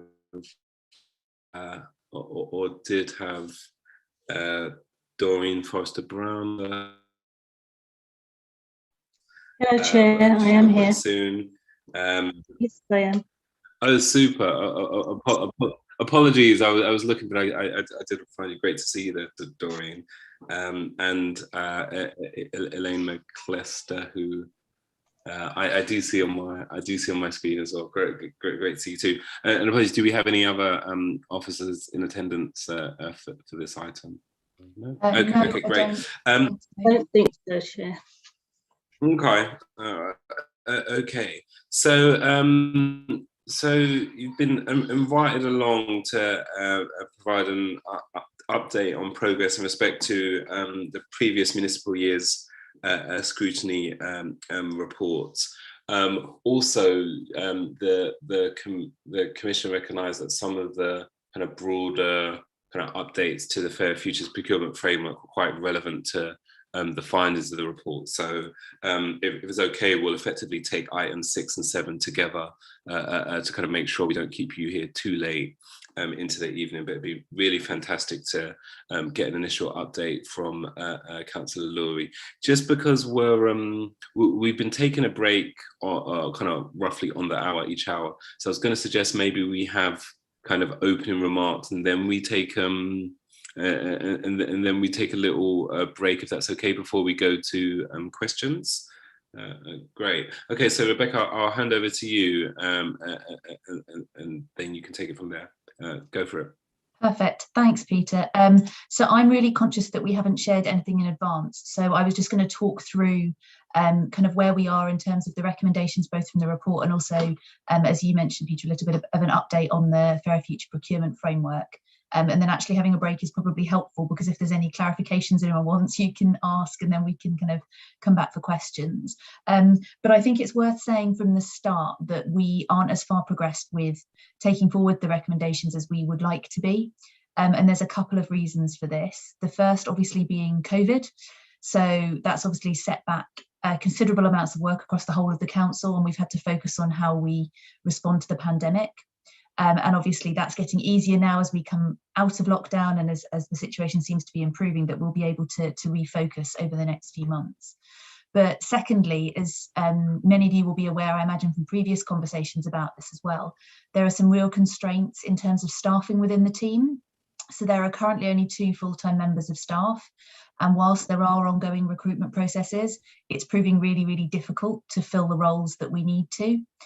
So at the moment, there are already 3 jobs that we're looking to fill in the team. And it would obviously be incredibly beneficial and much easier for us to take forward this work if we more than doubled the size of the team to be able to do it. But we can come back and talk about some of those challenges if that's helpful. But I wanted to cover a few of the sections that broadly cover off the recommendations within the report and just give you a bit of an update. So in terms of data collection, we're doing quite well on this from a looking forward point of view. It's slightly harder in a looking back context. And I think my view to the committee would be, as useful as it would be if we could collect historic data, actually, given where we are, we need to put our focus on what we want to collect going forward and make sure that we've got those processes right first. And then when we've got the capacity to be able to look back at where we might want data from previous sets of procurement, we will be able to do that as well. But our e-procurement system already collects a lot of data, and we're making sure that we're building data collection into all our new procurement processes as well. And I'll come on to talk about how that links with some of the work that the local economy team have been doing and are going to be doing as well. In terms of kind of tendering requirements, there are a number of kind of constraints subjected to on this that are actually nothing to do with us and come from the kind of procurement regulations as a result of Brexit and the national government needing to update a number of the regulations here. So we're waiting for some further clarity, which means we'll then be able to make some of the amendments we want to our contract standing orders. And then obviously we'll be able to update the guidance and the templates and all of the other bits and pieces that go along with that. And that work is then tied to the work that the committee has done around kind of social value. And I know I raised this with you in advance, Peter, but one of the things that Doreen and I have talked about is how the committee wants us to consider what social value is. specifically based on the findings that you had in the context of the investigations that you did, because obviously I wasn't the cabinet member at the time, so I wasn't as close to the detail. But obviously within the fairer future procurement framework, one of the changes that we've made is that we put in the limits around social value. So we've said at the moment it should be for goods and services over 4 million and works contracts over 15 million. There are now recommendations for those to be lowered, but I think we do need to be really conscious of the fact that COVID has had a really significant impact on our businesses, and trying to ask them to provide even more information and detail as part of a procurement process might actually hinder people coming forward and being able to partake in some of those. And so we need to think about what it is we're trying to actually measure, and what are the most important things to us in terms of social value that we want to be able to seek from businesses as well. And obviously there have been some issues with us being able to look at this for a number of contracts, because COVID has meant that we have taken a slightly different approach to a number of our contracts. So whether that's extending existing contracts or focusing actually just on delivering core services, because it's really, really important to do so while the pandemic was on, and us not being able to kind of think about those other things that we might also want to think about, or us not actually being able to deliver social value commitments in a COVID compliant way. So one of the examples we talked about is things like careers talks in schools just hasn't been possible over the last year. So actually we need to think about what we actually are trying to get from this in this context.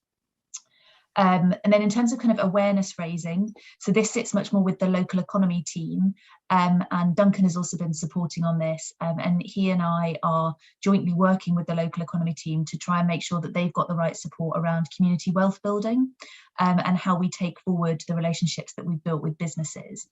So obviously the local economy team have been absolutely swamped and completely focused on business grant support. So being able to do anything else has been extremely limited.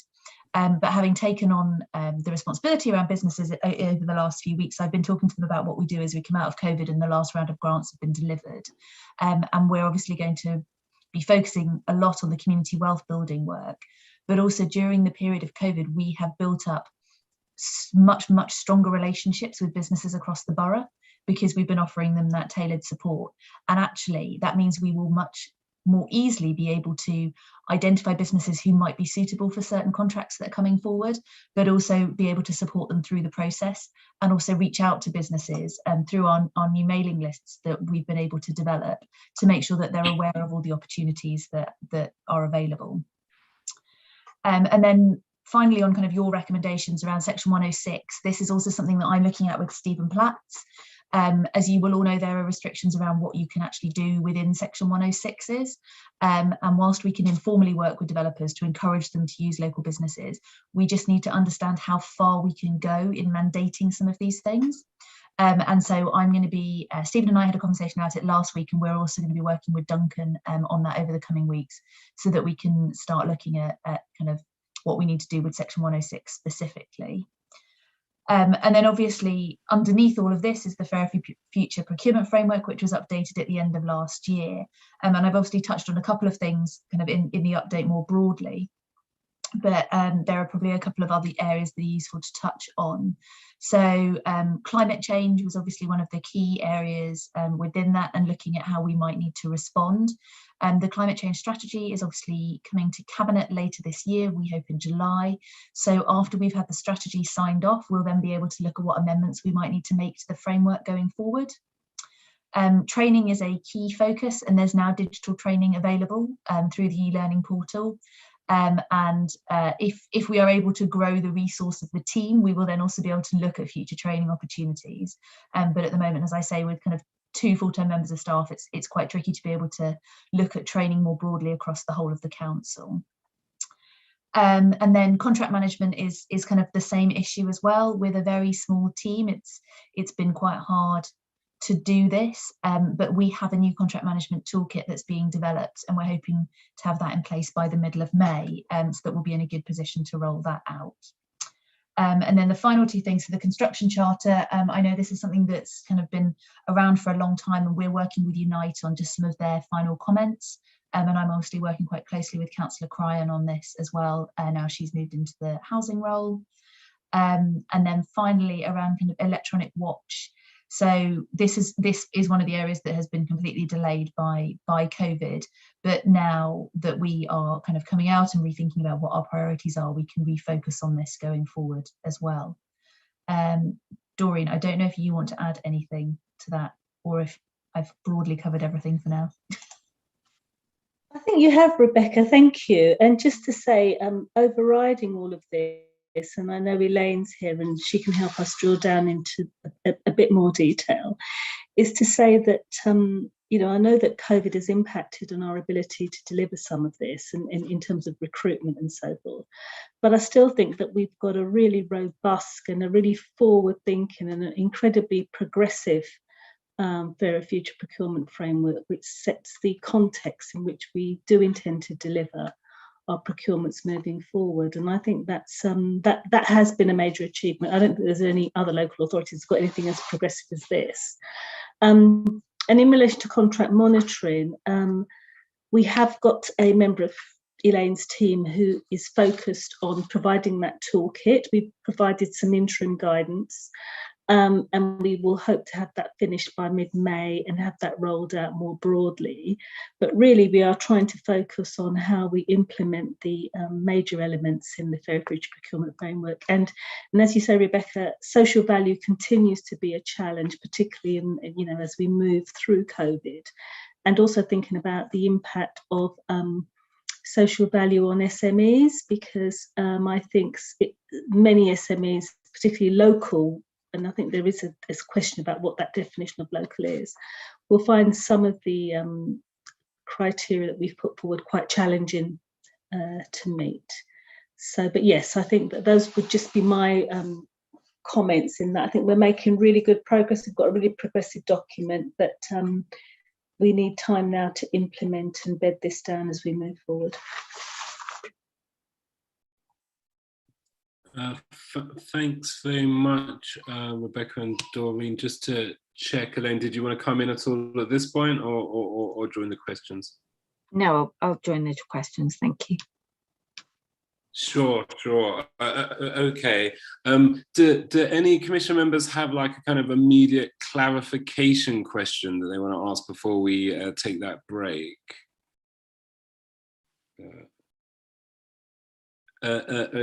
Seems you passed the clearness test, Rebecca. Thanks very much. There was just one last point you mentioned when you were talking about the updated Fair Futures Procurement Framework, which I didn't particularly catch. I made a note, electronic watch, and I'm not sure that's what you said. You were talking about something that you just hadn't progressed. Could you just clarify what that is a bit more, please? Yeah, it was electronic watch, but I might actually ask Elaine to describe it in a bit more detail for you, because she knows the actual process. Okay. Electronic watch was something that was included when the Fair Future Framework, procurement framework, was put together initially, and it was something that we were asked to look at specifically. It relates to ethical commitments around the procurement of electronic goods and services, so predominantly things that would be in IT and the supply chains and things with that. The reason it was put on hold, and that Rebecca, Councillor has put forward quite rightly, that it's been put on hold, is one, because of the time frame that's there, and that because we would need to speak to stakeholders within our IT infrastructure to understand what is possible to be committed from the council's perspective, but also not only what is committed, but if it's possible, because those supply chains within electronics obviously are global, and it's incredibly difficult, in the same way as modern slavery in its widest sense, to confirm all those commitments. So it is a whole piece that exists, and you can have a look. I can find you the link to where everything within that electronic watch is there. Okay, thanks. That's really helpful. Okay, so we're just at 8:34. Should we come back for 8:40? So we can go into questions then. People may want to put themselves on mute or turn their cameras off in the interim.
Okay, we're at 8:40 now.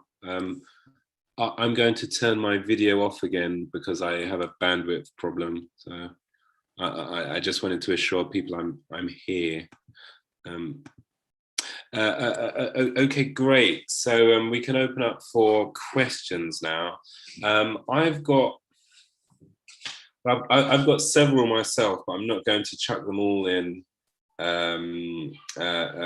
immediately. Whilst I don't see hands up yet, though, I'll at least give you a few of them. First, just to say a massive thank you for the response. Felt really comprehensive, and we certainly understand the broader context within which this work is being taken forward. Just to pick a few questions to get us started. The first was that recruitment situation sounds pretty problematic, and I could see how it would impede progress. How are you going to fix it? It may be a basic question, a bit simplistic, but yeah, that's question one. Question two, it was around social value, and I feel we've got into this tangle quite a bit, so I wanted to try and unknot it, in that a lot of the evidence we took spoke to the idea how better recognizing the local and social value that could be brought had been effectively been used in other places to the benefit of SMEs and local organizations, and we looked at case studies where quite significant increases in the amount going to a kind of relevant project was achieved. So I mean, we brought the idea in some ways, thinking that this is something that could particularly help SMEs, but the response we've heard a few times is like, oh, we're going to keep these values or make sure they're high because we think that there'll be an administrative burden for those small organizations, the very ones that we're hoping will benefit from it. So it'd just be good to like kind of untangle that a bit if we think the scenarios from other places don't apply here, or kind of why we don't think that can be navigated would be great. And then the last one, I'll stop there, was just this really helpful as an update, and we of course already have the formal cabinet response to the report. I'm eager not to get you stuck in an indefinite loop of reporting back on a report, but you said up front that, like, you know, we've not got as far as we want to get, but we've got like high clear plans for taking things forward. Is there any like way you can like share with the Commission a bit of a like timeline around the things that you are planning to take forward, or just something that so it's clear about like kind of what, when you're hoping in this new context things are going to move forward more. So those are my three questions. Over to you, Rebecca. Yeah, sure. If I start and then I'll hand over to Doreen and Elaine on it. So I'm going to leave the recruitment one to Doreen and Elaine to talk about, because they obviously have the hands-on experience of trying to recruit into these roles. I think around social value, and it's something that I found in some other work that I've been doing recently as well, is you can make it quite complicated for a business to be able to demonstrate how they will provide social value. And actually, if you are a small business, being able to find other ways in which to provide extra local value on top of whatever the services that we're asking people to provide can essentially can create an undue burden on that business, both in terms of applying for the contract in the first place and to be able to prove how you're going to do that, but then also in being able to deliver it alongside being able to deliver the core parts of a contract. And I think from my point of view, what I was really keen therefore to understand was whether actually we recognise the fact that a local business is providing social value already by the fact that they are local. And whether therefore the criteria, the way in which we judge social value might not be as strict as you need to set out in writing for us these 7 things that you're going to do as a business, but it's more us taking into consideration a range of factors about how many local people they employ, or you know, where their headquarters are, or what other things they're already doing as a business for the local area. And it's that kind of difference from my point of view that would be useful. And then in terms of updates, I guess we're very happy to kind of provide something in writing, even if it's not us coming to the committee, you know, in 6 months, or something that we can do as a written update for you. But equally, it's quite hard still for us to talk about exactly what we're going to do when, because the recruitment problem is a really significant one. That means until we've solved that, we won't necessarily be able to take a lot of these things forward. But I'll hand over to Doreen and Elaine to talk about that bit specifically, and if there's anything else they want to add on any of the other points as well. Thank you, Rebecca. Chair, if I just start with really the recruitment, because I've been on this journey with Elaine for many months, and I undertook a major reorganisation of the procurement team with, you know, implementing the fairer futures and all of these recommendations in mind. So to make sure that we had the right staff at the right level with the right grades, created a trainee post, created some junior posts to allow for career progression, and some mid-range posts and some senior posts, because mindful that this is an area that's, you know, a key priority for delivery, and, you know, to deliver what we've got in a fair future procurement framework is a challenge. In addition to that, we are an advisory function, so we need to make sure we've got the resources to train. You know, there's I would say hundreds of officers actually involved in some kind of procurement activity across the council, and to make sure that they're all understanding and being aware of how to implement the principles and, you know, what in practice is within the Fair Future procurement framework. So I think we've got to a point of a good structure. We had the resources there, went out to market, and I think Elaine will tell you, but track and trace, you know, we went through the process. We found one good candidate at quite a senior grade, who was offered more money by track and trace, although it was a fixed term contract of, I think, 2 years, but Elaine can clarify that. We're out to recruit for the grade 11s. I'm not sure how that's gone because I haven't had the chance to catch up with Elaine, so she's shaking her head, so I'm thinking not very positively. But procurement and finding procurement professionals is an incredibly competitive market, not only in London but nationally. And I think what this episode has shown us is that what we are offering is probably not competitive enough in terms of the recruitment market. But I would say that it's not unique to procurement. I think there is a real question across the market as to public sector and the salaries we are able to offer in the context of, you know, our budgets and our constraints, and about trying to recruit the best in the market. And I'm afraid that sometimes a public sector ethos and, you know, serving communities and our values, it can sometimes be difficult to get people to come and work for us for what we're offering to pay who share that. But within that, you know, I think Elaine and her very small team, together with some locum staff, have done an incredible job in terms of getting us to where we are, getting the recruitment campaign up and running and out, and also making the amendments to the Fairer Futures. And we have got somebody working on the toolkit, the contract management toolkit, because that's actually important, because that is the document that guides us consistently across the organisation to say, this is how you implement what is in the Fairer Futures, and this is how you monitor it, and this is how you produce reports that show, you know, whether some of these key targets have been met. So we're hoping to have that by mid-May, fingers crossed. And I think the other big achievement has been the rolling out of digital training for officers. So now we have a training package that all officers can have access to, where they can get some basic procurement skills linked around the Fairer Futures. So understanding, you know, what procurement is about, how the procurement cycle works. And I think that has been another, you know, major achievement and quite a lot of hard work. I think there's more work to be done on social value, and I think the point that Councillor Lurie made about, you know, smaller SMEs and the regulations that are currently in place, they're still in place. So our ability to push for more local, I won't say localism, but more local SMEs is still not quite there yet.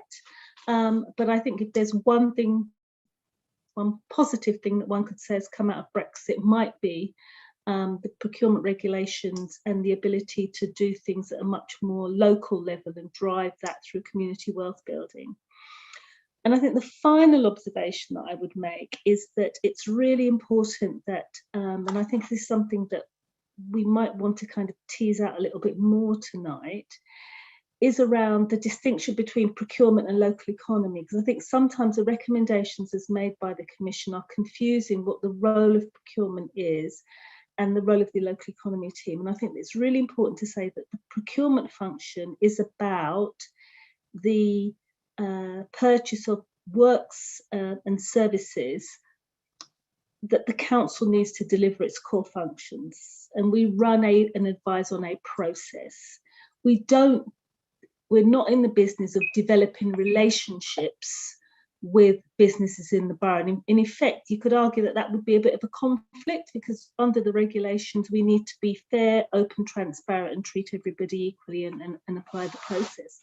And really, in terms of making gains, in terms of supporting local businesses, understanding local businesses and collecting data about local businesses, whether they be SMEs or BAME SMEs, I think it's important to recognise that that is work where the local economy team have that expertise and have much more experience than the procurement advice team. So what I would ask of members tonight is to really come away with some real clarity about what the procurement team can do as a procurement advice team, and what very much is the role of our local economy team, who have those established relationships with businesses. And then finally, on the point about cabinet and the response and coming back, I'm sure, and I'm sure Councillor Lurie and Elaine will correct me if I'm wrong, we're more than happy to give whether it's a written update to the Commission around how we've progressed with some of the social value points, and particularly around the data collection for BAME and SME businesses, which I know Duncan is taking that forward. The Commission may in due course want to hear a bit more from the local economy team, how they propose to take forward some of those elements of the recommendations, which I'm saying tonight sit very much with them, because I think that would help to kind of complete the picture a bit more. But as Rebecca now sits across business and procurement, I'm sure that's something that she can work through with them. So if I could just briefly hand you over to Elaine to just talk about this kind of complex area of social value, I think would be really helpful. Thank you. Thanks, Doreen. I think social value is one of those really difficult things for us to get a handle on, because the council spends so much money in so many different ways. And I think, as has been alluded, the concern that we've got with a lot of this is the law of unintended consequences, about whether asking for things, because of the nature of the organisation we can't just take it at face value, in the same way as we ask for information about what is being proposed to be delivered, whether it's goods, works or services, as Doreen mentioned. We have to ask in the same way for social value. We can't take it at face value that somebody has that. We need evidence and written support of that in order to be able to score, because our regulations and the things that frame procurement and the regulations that we have to comply with mean that we have to be open, transparent and fair, and we can't take for one without the other. So it's very difficult to maintain proportionality in that.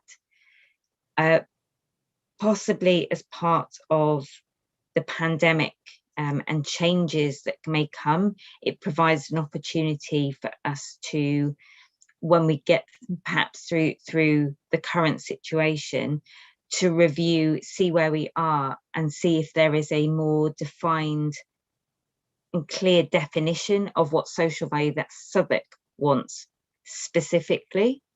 And I think that's something that, when again with resource issues, as well as where people's resourcing within the council has to be focused at present, is something that we would look at. We have a framework that's based on the one that the social value portal have created around themes, outcomes and measures, because it tries to drill down in that golden thread of what are you doing, how can you do it. It links back to the commitments that the council has. But we're not using the social value portal unless it's for larger scale contracts. But even then, it doesn't mean one size fits all. There isn't an easy way, because there may be a very high value contract, but is only 6 months long. So those aspirations about having apprenticeships may not be able to be played out. So is an apprenticeship worth a 2-week job placement? Is it other training opportunities? Is it mentoring? It's very difficult to come up with a very clear definition of what works and what doesn't work. And the other complication that we've more recently been trying to think about is how that works with leaseholders. If we're trying to build in social value for leasehold work, arguably that may not be part of what leaseholders can be charged for. So there are lots of complications about social value, but we're not trying to put blockers on it. We're actually trying to find a way through it. It's just one size doesn't fit all, and there isn't an easy solution. Thanks very much for those responses. As we had one commission member who indicated they want to speak, I'm going to take a bit of chair's liberty and just kind of come back briefly on those things, as much to kind of make sure I understand where we're at on things.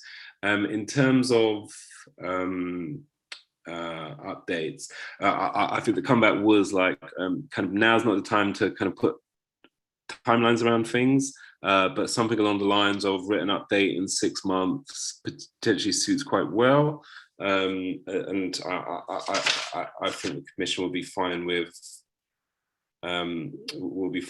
that. On social value, just I mean, a couple of things to kind of flag in response. One is that the commission in its work was very supportive of the idea that whether through the social value portal or otherwise, the council kind of leaned towards prioritizing types of social value that align well with the council priorities, which just felt like a really kind of legitimate way to prioritize. And I mean, the commission was like broadly supportive of the kind of point that Councillor Lurie made in terms of the kind of local presumption piece, and just there it kind of hits an interesting thing that I think we did spend time on the kind of regulatory context in which these things are done, and we get that even post-Brexit there are still various relevant restrictions, but it does slightly beg the question here of kind of how has it been done elsewhere, because it has been done elsewhere quite well. And the commission looked at the work of CLES, which spoke to big gains in the amount of local procurement to organisations which just kind of through their smallness and locality were often delivering the sorts of social value that we sought to achieve, and so it'd be really a great one to kind of beg, borrow, and steal ideas, if not people, from the other boroughs that we know have done this sort of thing. And just finally, on the kind of procurement versus local economy, I think it's a fair reflection of the commission to say, one, we try not to worry too much about the barriers in some ways, and two, we were kind of looking at practice from elsewhere, where there was a recognition that, like, if you are trying to encourage certain types of procurement, then just not maintaining any sort of circulation list, for example, means that you could be consistently stuck in a loop of not being able to get procurement opportunities out to relevant organisations, and that's something that's done in other places. And indeed, we looked at some bits of Southwark Council where such kind of pipeline building work was being done. So from a kind of procurement perspective, so we're quite interested and supportive of the blurring of these lines in some ways, and having Councillor Lurie at the pinnacle of it is probably helpful, recognising that procurement is focused on delivering value in certain ways and is different from local economy. But we try to focus our points on how does procurement address accessibility challenges which are ultimately kind of aiming to remove barriers to participating in procurement. I'm sorry, I've taken my liberty there. Do feel free if you want to come back on any specific pieces, Doreen or Rebecca. Doreen, you've got your hand up. Yes, Chair. If I could just come back on a couple of points there. Firstly, can I ask, is Claire's the Centre for Local Economic Studies? Yes. Right. Okay. Because that is an organisation where certainly I have read some of their literature and some of the work that they've done around looking at both local spend and how they've gone out and assessed local spend, and how they've engaged in this area around community wealth building. And so clearly I see that there's a link, very much a strong link between procurement and that local community wealth building. And the collection and the collation of that data is critical to informing. You've got to start with the position of what's the spend. I think one of the things that we've had a little bit more clarity on is what's the definition of local? What does local mean? Is it just Southwark? Is it London?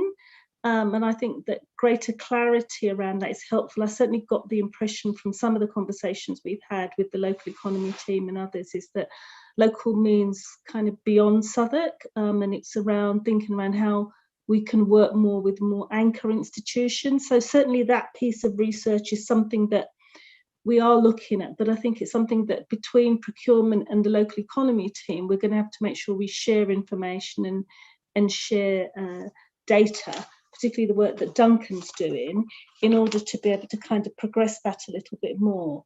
I'm going to let Elaine come in on this piece about social value, because certainly way back when we started to look at the Fairer Futures procurement and our 15% social value requirement, we did look outside and beyond Southwark to places like Manchester and other local authorities. And I think that the way people, other authorities kind of count social value or what they're delivering from it, I think that you've got to be, you're not always comparing like for like, you can be comparing kind of apples and pears. So for example, Manchester City Council, I think it owns an airport, so their ability to drive, some huge social value through some of those projects will be certainly bit more than ours. But I don't know if you wanted to come in there, Elaine, because this is an area I think is quite challenging about saying, well, look at the way other people have done it, but it's not, we're not always comparing like for like.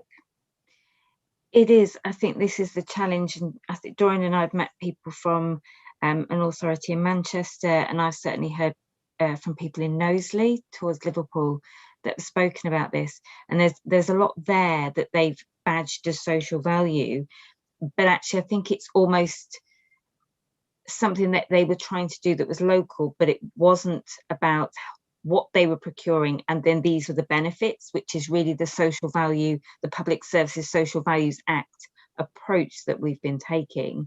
It was almost a look for local and then see if we can do something else. So it's almost an opposite way round.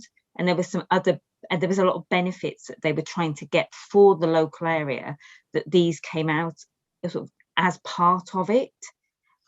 And they definitely were trying to do certain things in ways that Southwark isn't. We don't have the level of deprivation in places like Knowsley that we're trying to address. We're trying to address our need, which is our goods, works and services, and these are the additional benefits. So it's thinking about how we do that. If we were looking at only our lower value spend, things are under what were our public contract regulations, so much lower value procurements. Because I think sometimes you get a percentage of contracts rather than a spend percentage. And these things are very different about how you break it down, how you analyse it and what the benefits are. But it also then unfortunately comes back to, for the lower value staff, where we could have an ability to do more and influence more with localism, as Councillor Lurie said, under the public contract regulations.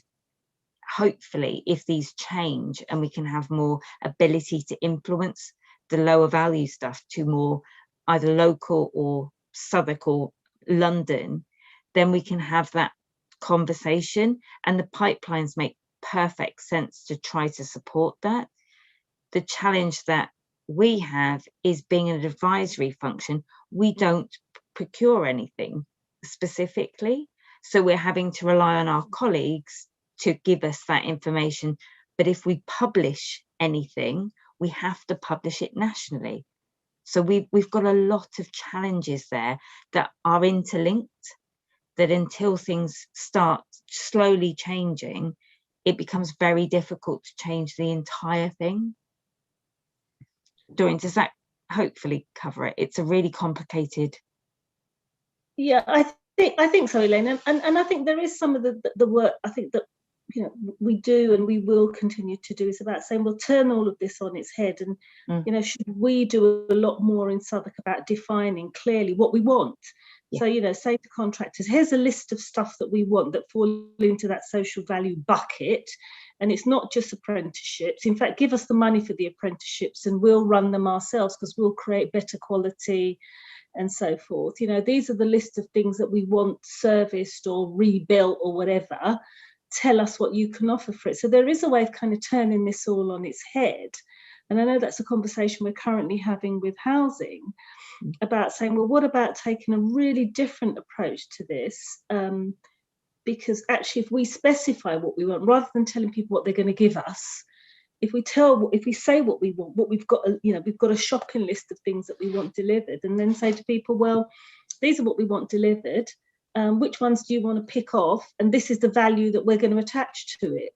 So that's a very kind of different way of approaching it, and something that we're not adverse to doing, but I think we need to kind of just think that through a little bit more.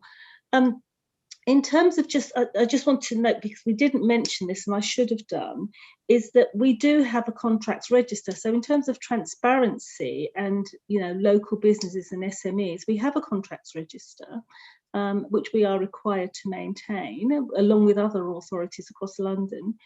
And if that is kept up to date and completed, that actually is a bit of an advert which actually says to anyone, these are the kind of services, works that we procure in Southwark. So we buy lifts, we procure escalators, we maintain escalators, we do a lot of house building. These are the things that we actually need to procure. I think that the question is, one, it's a challenge to keep it up to date.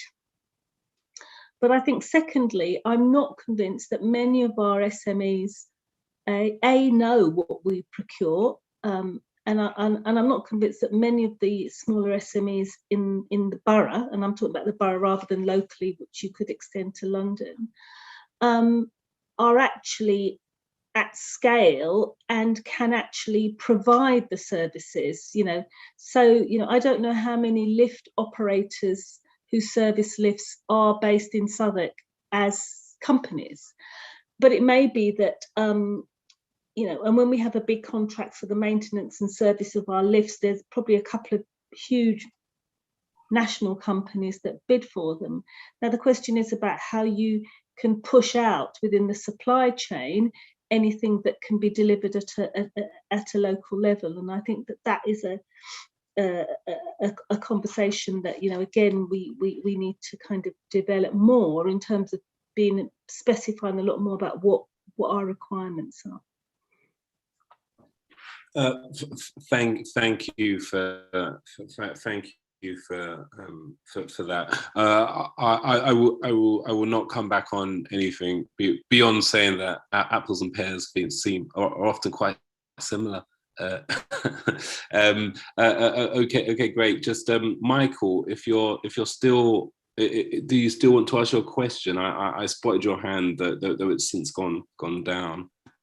Yes, no, a lot of it has been answered already. I mean, one of the areas which I was interested to hear about is kind of the approach we take at the moment between kind of our thoughts on sort of companies who are willing to promise quite a lot, but perhaps have no evidential track record of delivering versus companies who do deliver a bit, but are not willing to promise a lot in terms of our procurement strategy, and how that kind of marries with sort of some of the fair future kind of aspect which we're trying to achieve as well.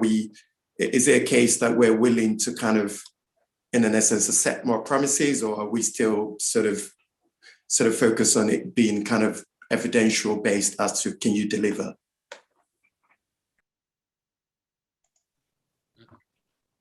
Just in the interests of time, ahead of coming back on that one, maybe we could get Richard's question as well.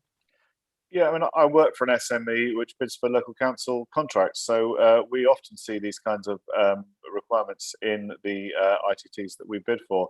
And being quite specialist, I know that there are only a small number of companies in the country bidding for these things, and so it may or may not be relevant. So what I think the point is to probably identify areas of council procurement where it's absolutely essential to use local SMEs, and work out how we can encourage these SMEs to collaborate where necessary, to bid together for different parts of different contracts, but then leave out the things like lift services, where obviously it's going to be less essential, but where we're delivering for youth work or for lots of other things, there may well be lots and lots of local providers which we can work very proactively to help. Yeah, so actually, if I just come back on your question, on your point even, Richard, first, I think that's the approach that I would really like to take. I think we don't need a lift service provider who is based in Southwark. That's not practical. What we need to do is, as you say, exactly identify those areas where local businesses can make the most difference. And so one of the things that we are doing is working with children's and adults on some of their contracts, because exactly as you say, it's some of those services that there are more benefits to us being able to deliver those things locally.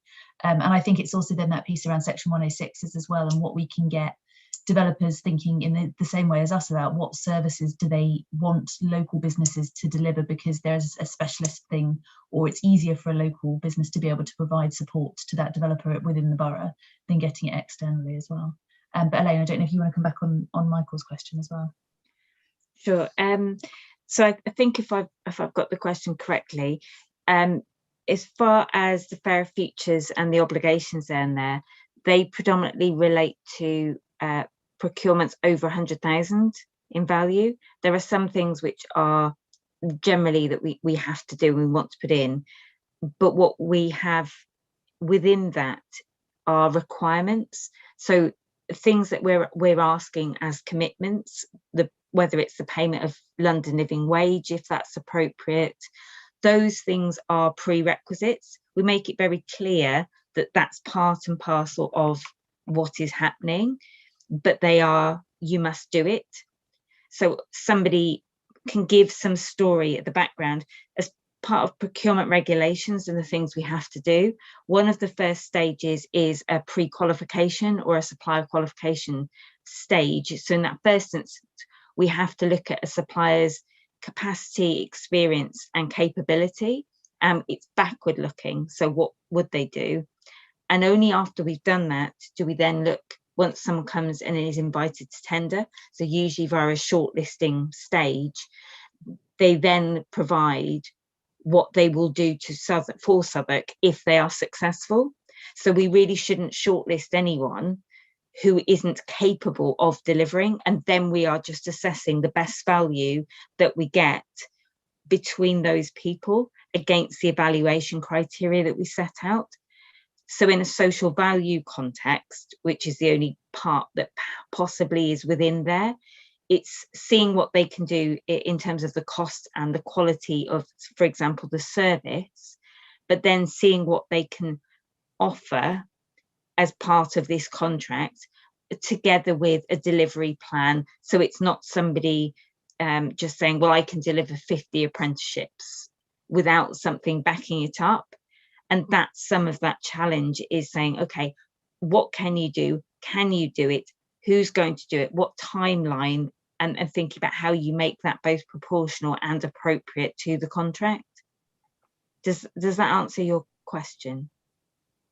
And I think, Elaine, there's another point there as well about, part of this is also contract monitoring, because if people promise to deliver things, I think it's incumbent on us that if they don't, then there is some kind of penalty for that, and making sure that we are monitoring that and in a fair and consistent way, and that where they're not delivering, then we may say, well, what is the penalty? What's the remedial effect of that if you say it's something that you can't? So, there is a thing there about a delivery and effective and robust evidencing that, you said you were going to deliver X and you've delivered X in Y time. And if you haven't delivered X in Y time, why not? And do we need to flex Y time, or is it that we need to kind of relook at this because you're contracted to provide it, quite frankly? And also the quality of the provision, because again, what I've heard from some offices, particularly in housing and with some of these big housing contracts, is that, because some of these larger companies may be providing apprenticeships to a number of authorities, the quality of the apprenticeships are not actually brilliant. So it's also about the quality of what the social value that they say they're going to deliver, and making sure that it is to acceptable quality and standard.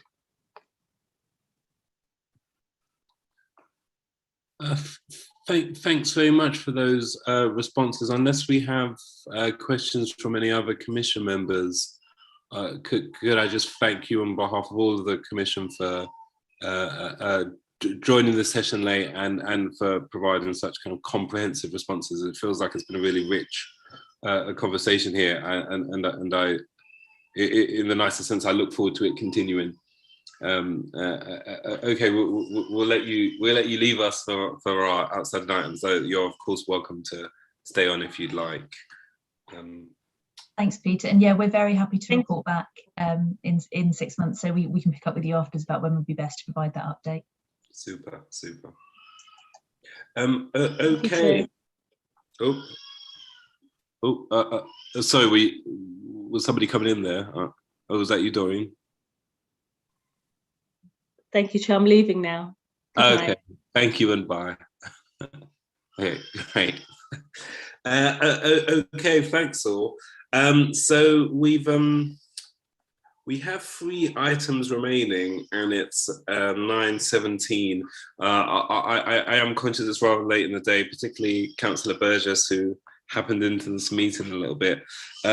So just in terms of the next 2 items in particular, item 8 and item 9, we have draft commission reports on the 2 main areas we've focused on this municipal year. So the revitalisation of high streets and town centres, and the education report on children's experiences and education through COVID.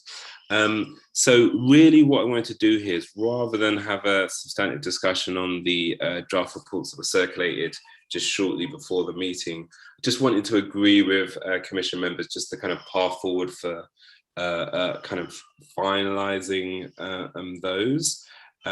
So we've produced recommendations 2 meetings back, and had an opportunity to speak with the relevant cabinet members about our draft recommendations. So we've already incorporated feedback in our recommendations before they get finalised. I do think there's some useful kind of refinements and additions to the evidence to be made based on the evidence that we've heard today. What I would suggest to the commission is that essentially I produce in conjunction with Everton a revised draft of these reports for the end of next week, the kind of long weekend, and that it's agreed remotely by the commission over email that we're just fine with those reports, so that we can get them finalised and sent up to cabinet in a timely fashion. So I just wanted to kind of agree that with commission members as a path forward for finalising both reports. I'm seeing thumbs up or nods. Yeah. Great, super. So I'm going to take that as items 8 and 9 being sufficiently dealt with. But what I am happy to take any kind of immediate comment from members on just things that you heard from the evidence today that you just want to really make sure shows up in the revised reports. Councillor Kerslake, hands up.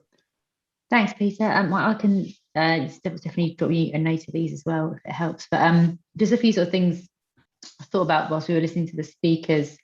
Particularly, I thought, and I think, you know, on the draft report, from a quick look at it, looks like it's shaping up really well, some useful stuff in there. Just some thoughts I had. I just wonder if there's more we can talk about in terms of the council's actual powers, so particularly as a landlord, and as we talk about placemaking a lot, so I suppose it's kind of planning and development powers, and I don't quite know how the time works out, but those things I imagine perhaps sit under Councillor Johnson's if he's brief a bit as well, so we might could speak to him if we had a chance. And I thought was really interesting what I think Sarah was saying about the kind of crossover with online and technology, and kind of can the council play a role in sort of helping to educate and support businesses with having an online offering as well. Sort of post-COVID is probably going to be extra important. And then the kind of final thing I thought about, just because you know, we're talking about the amazing places we have in Southwark, and I just wonder if there's also something about actually preserving and championing the great things that we have. You know, Councillor Burgess asked a great question about diversity and gentrification and those things. What I sort of think we probably, you know, in some ways we're probably absolute amazing leaders in Southwark for having brilliant places that are diverse and for people and have tourism and are also for local people. And so are we kind of championing that would be my question. And just as an example, you know, I was now we can travel. I ventured to Peckham today, and it's just amazing at the moment. You know, there's a great feeling. And I did wonder about businesses like Peckham Plex. You know, how are they going to fare post-COVID? Should the council be doing more? Should we have, with heritage, we have a register of sort of, I think we've talked about having a register of kind of local assets and places like pubs that are important in terms of heritage. Do we have that for businesses? So they were my thoughts, and as a Peckham councillor, you may well know the answer to the local ones, but they were sort of more general thoughts for the report. So the sound has cut out for me, so I'm not sure if others are hearing the okay. I can always drop you a written note if that's struggling.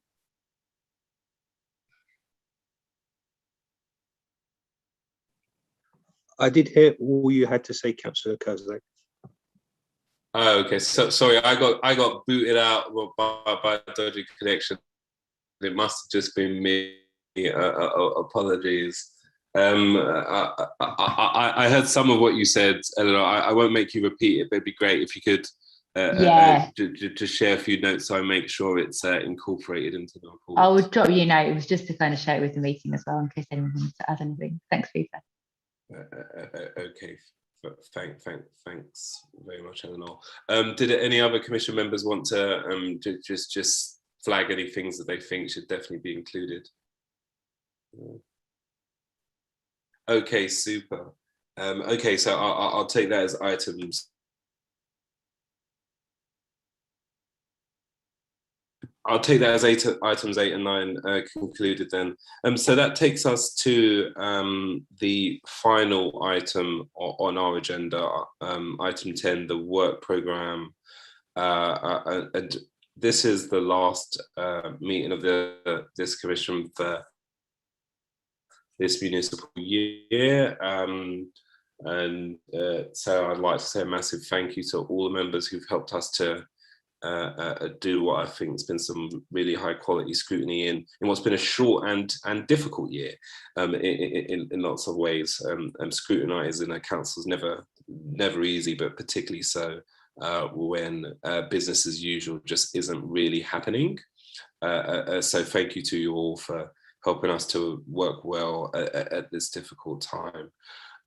What I did think we could use this slot for, rather than trying to set the agenda for next year's commission, is to just maybe just flag what feel like kind of big priority areas on our horizon. And I think we've said throughout this year that children's with special educational needs and disabilities feels like a particularly important topic to come up. But also, I think there's been a fair amount of kind of matters arising on the education front, which will likely need some real attention from next year's Scrutiny Commission. And I mean, the kind of obvious two things that come up there, one of which Lynette and Martin have kind of quite rightly raised, that it feels like it's going to be critically important to children of this borough, is pupil place planning. And Lynette, if you'd like to kind of say a bit around this here, I'd really welcome it. And the second area is kind of sexual abuse in schools, and kind of recent reports which have related to Dulwich College and other public schools, but I think it's very widely recognised that is very much the tip of the iceberg, and that this is likely something that's relevant for schools across the borough. So these feels like big issues that are going to need to be on the horizon of next year's commission. Lynette, did you want to come in on pupil place planning and expand a bit on your kind of concerns around that, just so we kind of have it clear on the record? Yes, Peter. I a lot more about pupil place planning that is happening in Lambeth, and it is very clear that the impact of Brexit, COVID, debate, plus people being out of London, is a real crisis in terms of the number of children coming forward for schooling aged 5. This means, therefore, that the viability of schools is threatened, financial viability of schools is threatened, because the number of children in a school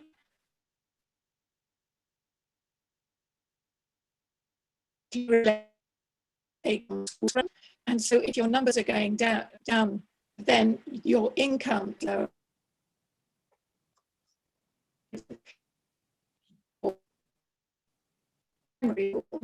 And your numbers go down only. I'm very sorry, Lynette. You keep breaking up. Apologies, I wasn't sure. I thought that might have just been me. Apologies, Lynette. It seems we're not hearing you fantastically. Maybe you could turn your picture off and continue speaking.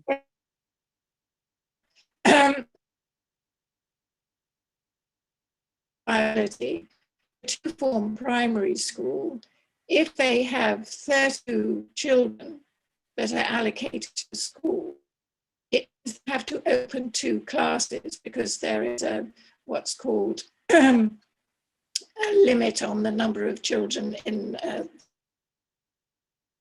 reception, infants that you can have. So you can see there's a same result for 50 cost. Sorry, Lynette, I'm still having difficulty hearing you. I don't know if other members as well. What I can you now? No, not. Okay, well, people can do without listening to me. If it's on for the next, can you hear me now? No. Yeah, that last sentence I heard.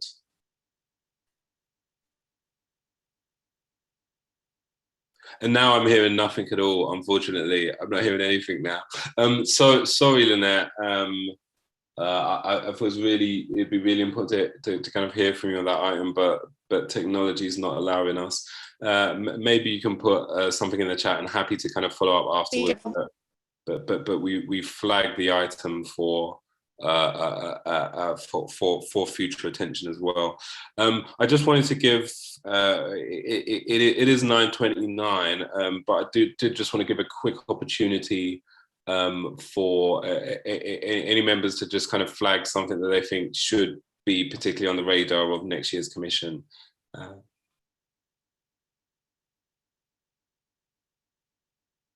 I don't see any members indicating, so I saw a hand up. There you go, Councillor Lee. Sorry, I couldn't find my raise hand button. That's all. Two items for education, certainly. Cuts to SEN provision. I think is we've seen cuts at my children's school, and I know that's a issue of national problem. So I think we should address that. And on the business side of it, everything I understand is that the exit from, sorry, I'm tired, I can't even form a sentence anymore. A recovery from COVID is going to continue to be problematic for the councils, for the borough's businesses. So I think if we're looking at business side of it, then we should be thinking about that as well.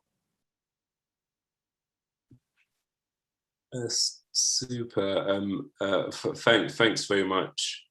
Thank you very much for those comments, Richard. Okay, that brings us to the end of our agenda. And as I said, this being our last meeting of the municipal year, once again, a massive thank you to all of you for all of the work that's gone into this, that's gone into this year. And whilst I don't like to single anybody out, because you've all been so fantastic, if I could extend a particular thanks to Nicole, who was co-opted particularly so that we could dive deeper and do some better thinking around the kind of challenges that businesses are facing. And your membership of this commission has really kind of added to the quality of the work that we've been able to do this municipal year. So thank you. Okay, to all those who are watching, good night, and thanks once again.